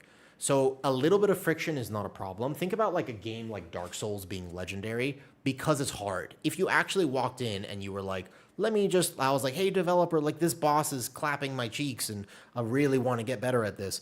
Just give me like 500% damage for 5 minutes. And they go, sure thing, buddy. And they give you that. It's not a good game. So there has to be challenge, and that challenge has to be paced correctly. That being said, I think this is the wrong way to do it. I think that when you put friction into a group of 20 people, you get people yelling. What actually happens, I think about the social consequences more than I think about the practical consequences. Like my druid has to think about the practical consequences, right?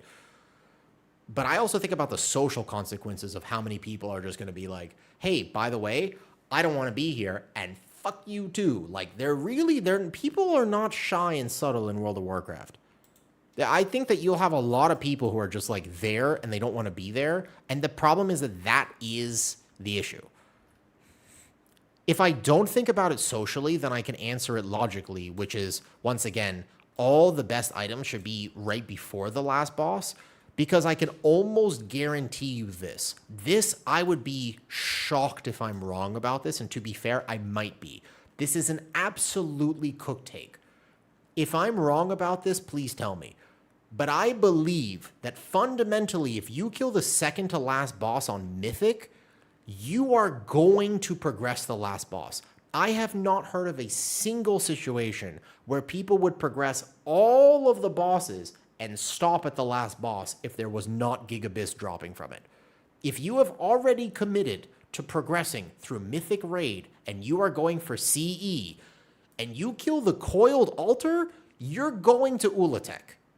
There is no way that your raid lead or anybody calls it and just says, well, there's no items we need off of Ulatek, so let's not do it. You're absolutely gonna go and do it.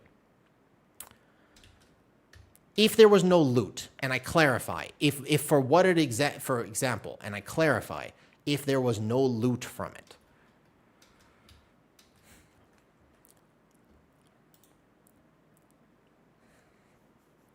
If the last boss is Lura again, well, that's Launder too, right? Yeah, I don't think that anybody would really do that because there are guilds who don't progress all the way, but if you're killing the second to last boss, which is already a prog boss, you're a CE, you're going for CE. Now maybe you don't get it. I think that's different. Like you might not get it, but is that actually true? So you killed Bellerin, but you didn't even try Lura. Why? What stopped you from trying Lura? I guess that is interesting. I wouldn't expect that. I would assume, I guess Lura this season was pretty rough. I know a lot of guilds had like 500 plus pulls. Like that was a particularly rough end boss. But I don't know. I wonder if you really need gigabit. Well, at least, what if not all the items? What if just one of the items was gigabit? It would at least make me, I would feel better if I was missing one item or two items, which are still rewarding and people would min-max for it. But 7 items? Like, that's tough. That's tough, man. Like, that's a lot. That's fair. I don't know. And, yeah, I suppose if Onseer dropped from Lura, would you guys have done it? That's a good question. If Onseer was the trinket that it is right now, and it dropped from Lura, would you do it? I don't think so. I have a feeling if you weren't going to do Lura anyways, it just wouldn't be a factor. But a good question is, logistically, if I take the social consequence out of it and I just come at this from somebody who's never played, like if I came at this from like kind of a newer WoW player perspective and I didn't really understand what I was talking about, it would be confusing. Because if the conversation is you need the last boss of the raid, well, let me I'll point this out, okay? Let's continue. I will examine this point. If the conversation is that the last boss of raid absolutely needs to drop the Gigabis mythic items in order for your guild to consider doing it, if I were to subjectively take myself out of this, and I was, for example, to be like a new WoW player looking at this, I would say, you know what I should do? I'm going to do the thing that gives me the max rewards. So what I'm going to do is a plus 10, and I'm just going to stop there because that gives me the max rewards. And then I'm going to do Mythic Ulatek. Those things are not comparable whatsoever. Most people push Mythic Plus without there being rewards attached to it. There's no loot for Mythic Plus pushing. And yet many people still like doing it. The environments of Mythic Plus is competition and fun and joy. You don't push Mythic Plus because you get an item at plus 20. So why do you need an item for Mythic Raid? Jacuz.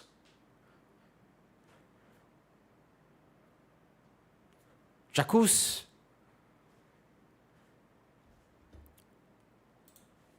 Yo, what's up, Gold? I was in the middle of a spicy rant. We're talking about the gearing optimizations and the things you're going to have to consider, whether you are a raider or not raider for next season. And I don't know if you know about it. Like, I don't know, man. You want to gear up in Heroic Raid and go into Mythic Plus? I like doing Mythic Plus regardless, and you can get the base gear for it, but I don't like the bonus roll system and how you're going to have to make decisions, considering they put all of your best items behind the last few bosses. You know, I'm not a huge fan of that right now. And I'm feeling spicy about it. Thank you for coming to say hi, Gold. Are you overall excited, though, for Season 2? Well, Gold, may I ask you a question? An honest question, Gold? I happen to know that you have bank in WoW. If you go into a heroic raid and your best trinket drops, are you going to offer to buy it?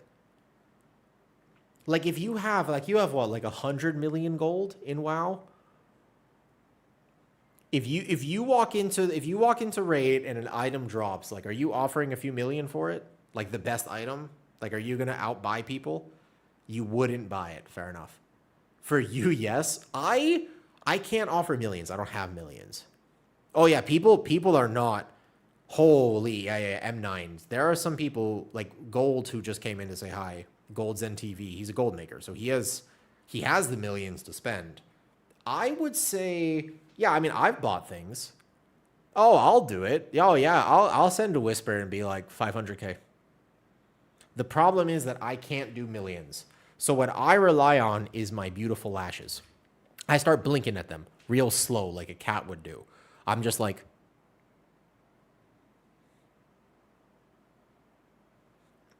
for me? And I'm wearing leggings. So it kind of makes sense. I'll put on my ears, I'll put on my mittens, I'll do what I have to do. I've got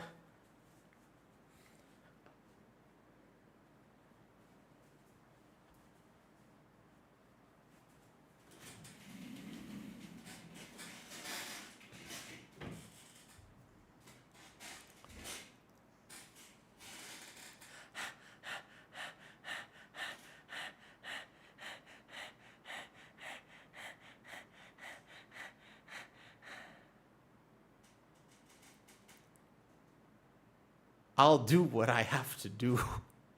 For season 2, I'll do what I have to do.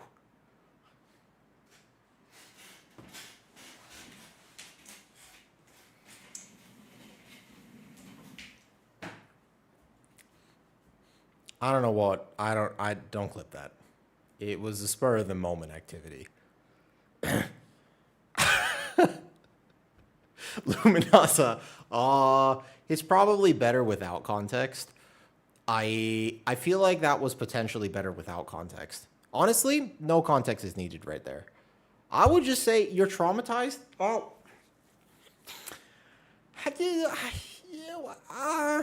I don't really have a good defense for myself. The problem is like basically everybody says that they wouldn't do it, right? That's the thing. People are like, there's no way. Like I have a strong moral compass. And it's like, you know what else was very strong and had a compass? The Golden Compass. And that movie failed miserably. Everybody's got a price. You have a price. You just don't know what it is yet. If you think you don't, it's because you don't know what it is yet. And all I'm saying is that if I'm going to bonus roll the last boss on my druid, and I have one item left, and it drops, and it's this weapon, and I need this weapon, I'm a bark like a dog. You say bark, I bark. If it'll save me 500, I'll 500,000 gold and bark. What is shame compared to player power?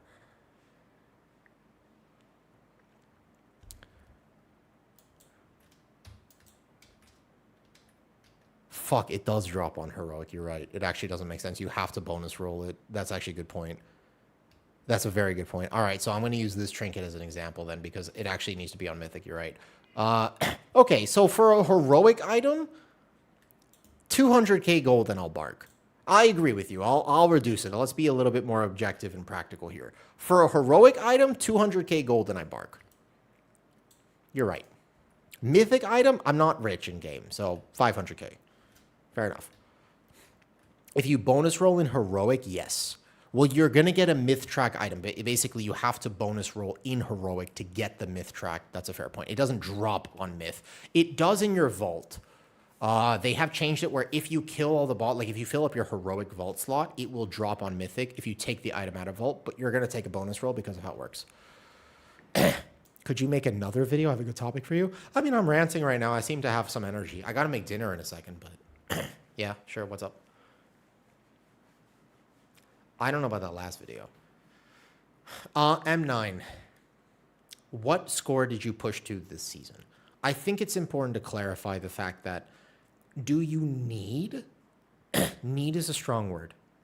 Also, Bison's Cyber Gold by Beloba. Is this your first interpretation of me? Did you guys, all three of you, just meet me for the first time? I can explain what happened with the chair. I just, is this your first time in my stream? Because I did realize that for the potentially the last 5 minutes, there was a lot of awkward first interactions here. Like Luminaza was like, I am scarred, and then never came back. And I was like, aye, my bad. Next time I'll meow. So I'm assuming like if that, for example, was a little bit jarring, then I would imagine you're a cat person instead of a dog person. It's no problem. It's absolutely no problem. So what I can do is what is your favorite animal?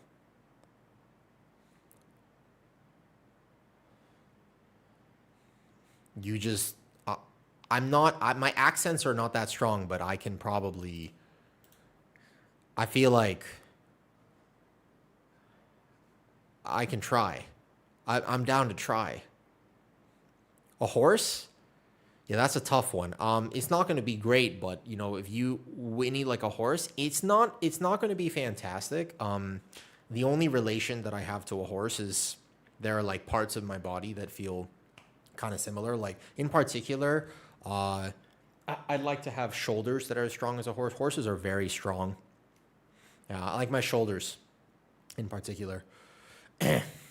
Are you a furry? I wouldn't say that I'm a furry necessarily, but I do play Guardian Druid, so it's not that I'm not necessarily. It's just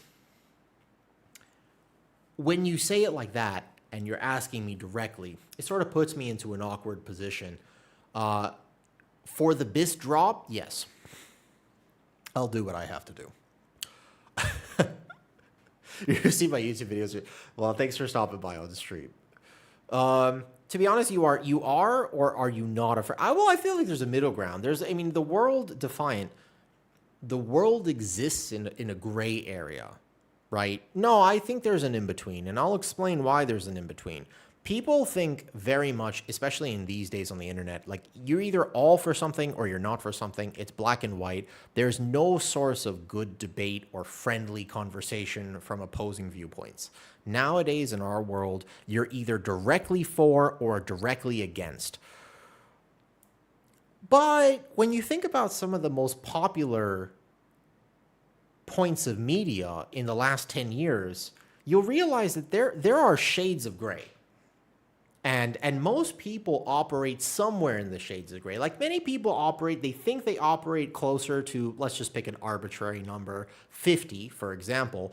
But I think a lot more people are more toward like 1 or 2 instead of that. So when it comes to the shades, you know, I feel like people, oh, Keelak, what a wonderful first impression. Here we go. So it's no problem. I am going to defend myself. I promise you there is a reason this is happening. Hold up. No, now, hold up. If this is the first impression, if you've never met me before, there's a really good reason for this. And that reason, I'm finding it. If you just give me about 30 more seconds, I'm sure I can come up with something. So, no, I can absolutely explain my way out of this. You just got to give me a second. I'm thinking. The brain is turning. I'm thinking about it. I would say the thing to understand is that I'm not wearing my tail right now. It's in a completely separate room. I wouldn't be like that. So there's no tail attached. Nothing. There's nothing here. And I think that's probably like a good clarification. What kind of tail? It loops to my belt. It's a belt loop tail. Yeah. Because when I used to go to, well, Keelak, aren't you guys all virgins? There's context to that too, for what it's worth. I thought, if I remember correctly, because I believe I've met you before. So, no?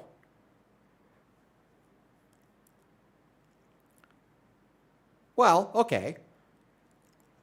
Well, you can, I don't know. Yeah, okay, fantastic. So in that case, then, you've caught me late on stream. Okay, I've got this. We're going to backpedal. We're going to backpedal 3 steps. No problem. It's wonderful to meet you. For all the people who don't know who I am, my name is Awu.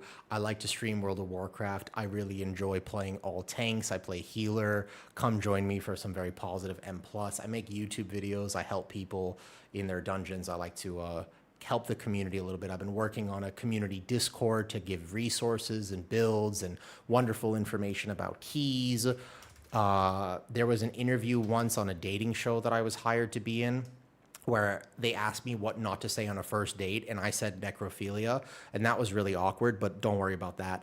The Discord is there for the people who want to find the helpful resources, and that happened once. And then the second question, because they needed more professional footage of this, and what happened was, the problem, it wasn't going to be that awkward, but my partner on the show, she said religion, and so there was a little bit of a mixed match. We didn't end up together. And then they asked me for a second take, and she said politics, and I said cannibalism.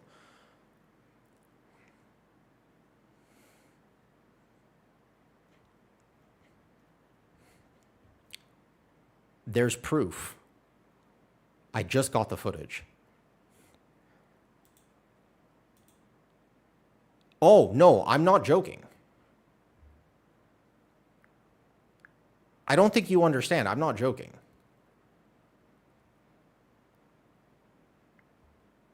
You understand that I'm telling you the absolute truth, right? Like, my life doesn't sound like I am, but I am. You want proof? You believe? Well, I'm going to prove it to you anyways. I got you. Oh, yeah. All right. Honestly, this is very good footage, and you should probably, this is like a stream redemption level footage. It's really bad. It's so much worse than you think it is. Yeah, I'll show you. It's fine, real quick, while we're on the subject. It's just because I just got the footage back, and I was just remembering this. All right, one second, let me find it. I got this. The rows, correct. I'm not going to show you the rows. That was really rough. But if I just find the folder that I had downloaded... The best part about this is that it's just called Steven Interview. Yeah, if there was anything that you were ever going to see about me, I mean, this is up there with the actual potential literal best footage that you could possibly see. It's good. It's good because it's super awkward. It's like way more, because the thing is, it's quite professional, you know. This was like a legitimate studio. I'm just saying, this was like a real thing that happened. Here, let me just get the audio rolling here. This is no joke, a real story. And I do think that people don't realize that many of my stories are spoken purely from my life experience. So this was last year.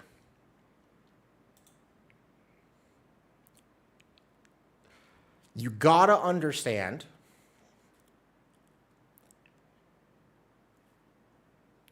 I've got no defense. Here we go.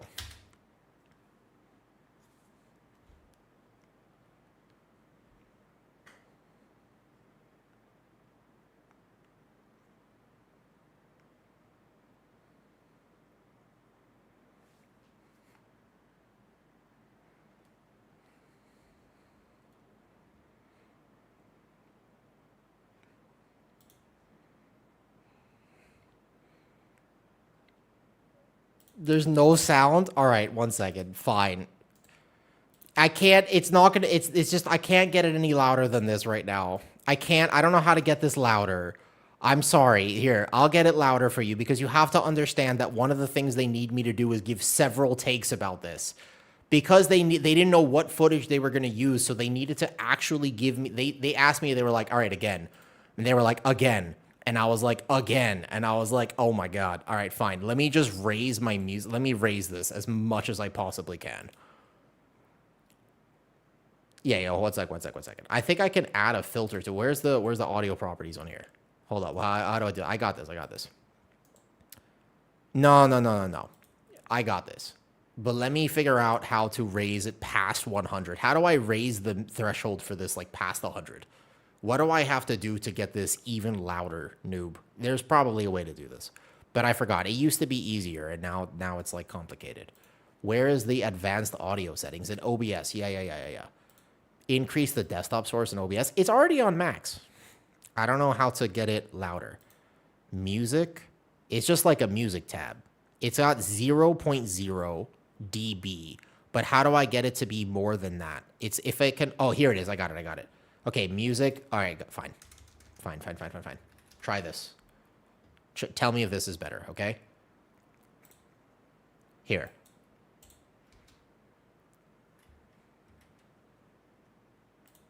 There we go. All right.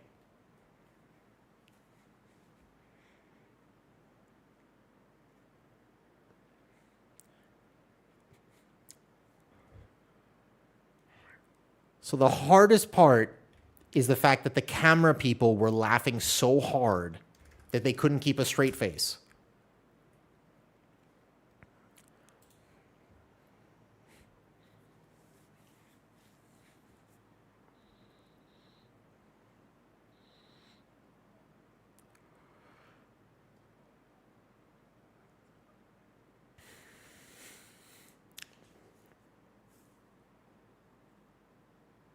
That's the one right there.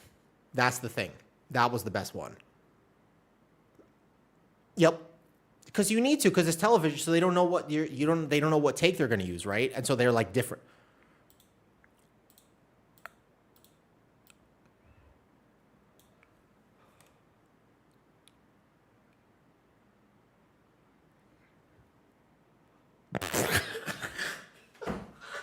The camera people lost it at that.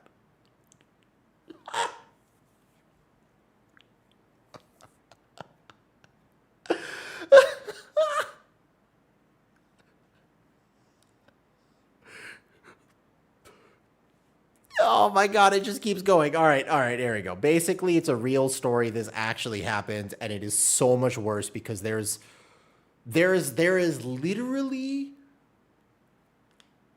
there's like dozens of minutes of footage from this day. It was not scripted. No, the thing is that actually I asked them beforehand. I said, "Can I say anything that comes to mind?" And they were like, "Yeah, sure." And I was like, "Okay."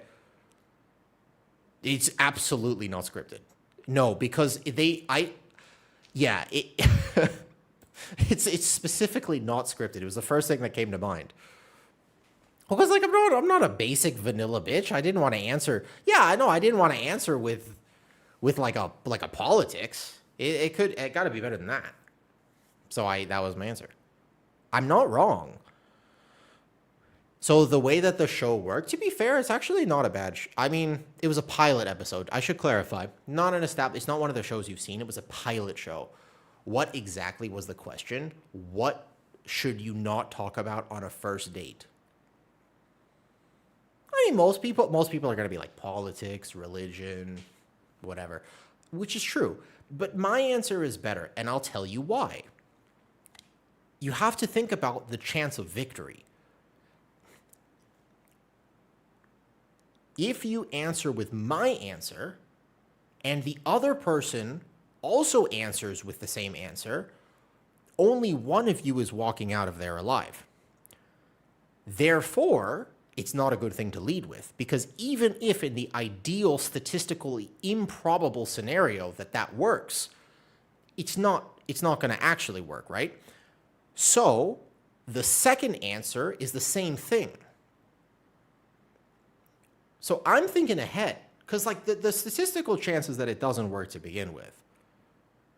But if it did, you see? But anyways, I probably should have just said politics. Yep. And keep in mind, I'm in a very happy, healthy relationship. So it all works out in the end. Anyways, I was supposed to, yeah, Caesar, if you ask me if I'm on the same quest that I was 5 hours ago, you're absolutely right. I have done exactly 0 quests. I really should get on this. I have done 0 dungeons. I have done 0 anything. But yeah, this is my, when I tell people that I don't know how to filter, people are like, oh, that's so good. It makes me good at some things, like being awkward, but trust me, I'm a terror at family dinners. My brain works like this. If you put me into a situation, I will immediately think, what is the worst thing that I can say right now? And then I will say that thing, unless I stop myself, which is something I should do more often, probably.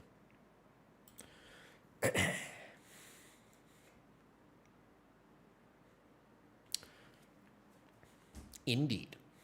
Now, but it seems like you say more funny things. Not everybody thinks I'm funny. A lot of people don't like me. And I'm okay with that. I don't need everybody to like me, to be fair. I'm not the sort of person, I don't need everybody to like me. Yeah, well, because the thing is, it's not, I don't have Tourette's. I grew up around people who had Tourette's, and it's not that. It's an impulsive thought. It's an intrusive thought, but I consciously choose to let them out, sort of. Yeah, I'm very honest. The one advantage of me is that you never have to wonder what I think. I will just tell you what I think every time. You never, like if you're a friend or anybody, you literally don't have to ever think about where you stand with me. All right, there's an ad running. I'm going to go make dinner real quick. I'll be right back. I'm going to run an ad. I'm going to make dinner. I'll be right back. I got to work on a thumbnail and stuff. Try not to, we're going to maybe post the gearing thing tonight, or at least one of the conversations about raid at some point. But let me be right back. Wait, what time is it right now? What's today? Thursday? I got a bit of time. I'm gonna go make dinner. I'll be right back. Okay. I'll come eat dinner up here. I'll play some music while I'm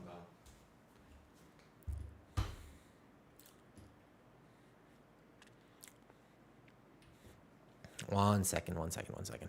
Let me make sure I've disabled the filter that I just applied to this, by the way. Okay, music, yeah, 100%. That would have been bad. No, I did not see your video suggestion. I might have been distracted. What was the video suggestion, Sequist? Remind me again. I have been working mostly on the Discord today, and I didn't get a lot done, but I got some things done. But you will find a bunch of helpful resources in there. Okay, I'll be right back. Making bigger fast, be right back.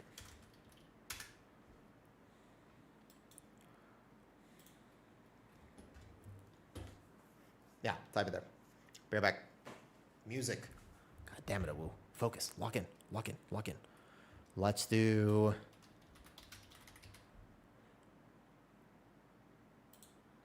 Let's play good music. Good music only.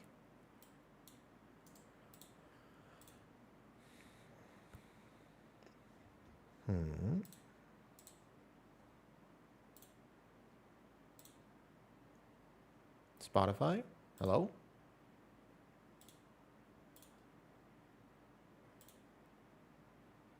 Well, that song is just not loading. What's this? What's up? Spotify doesn't want to load this song. Why not?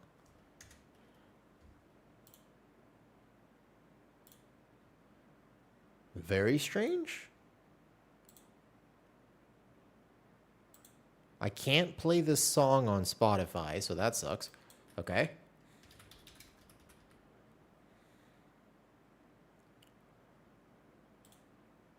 Can I play this?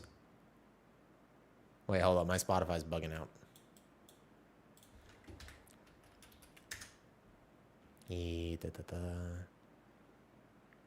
Installing Spotify? What? Oof. Weird.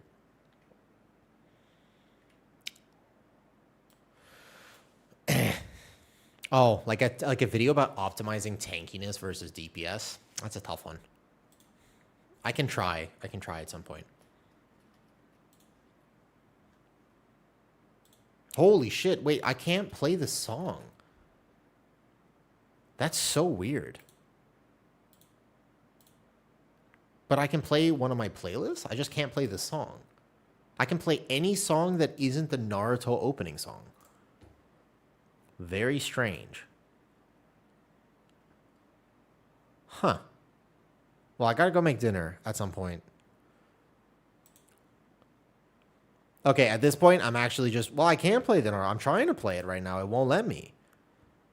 It actually won't let me. I'm not able to click on it for some reason. It's like bugging out. It's literally breaking my Spotify.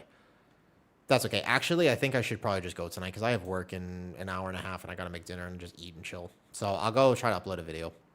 I probably should just go tonight. I don't really have time to actually do much.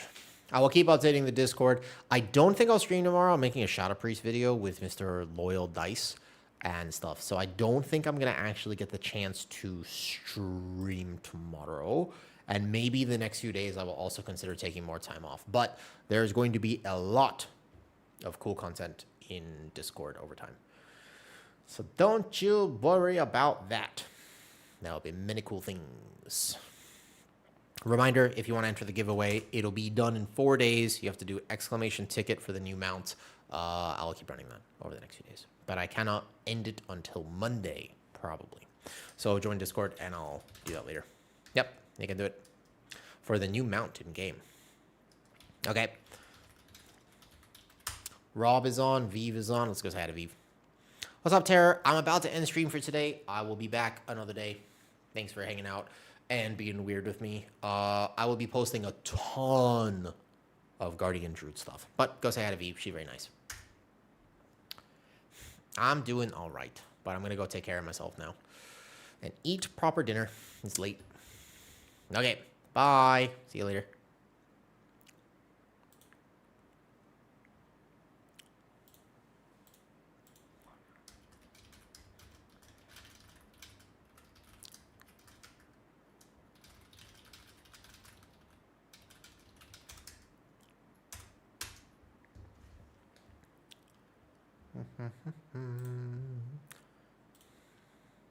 Okay, I must go.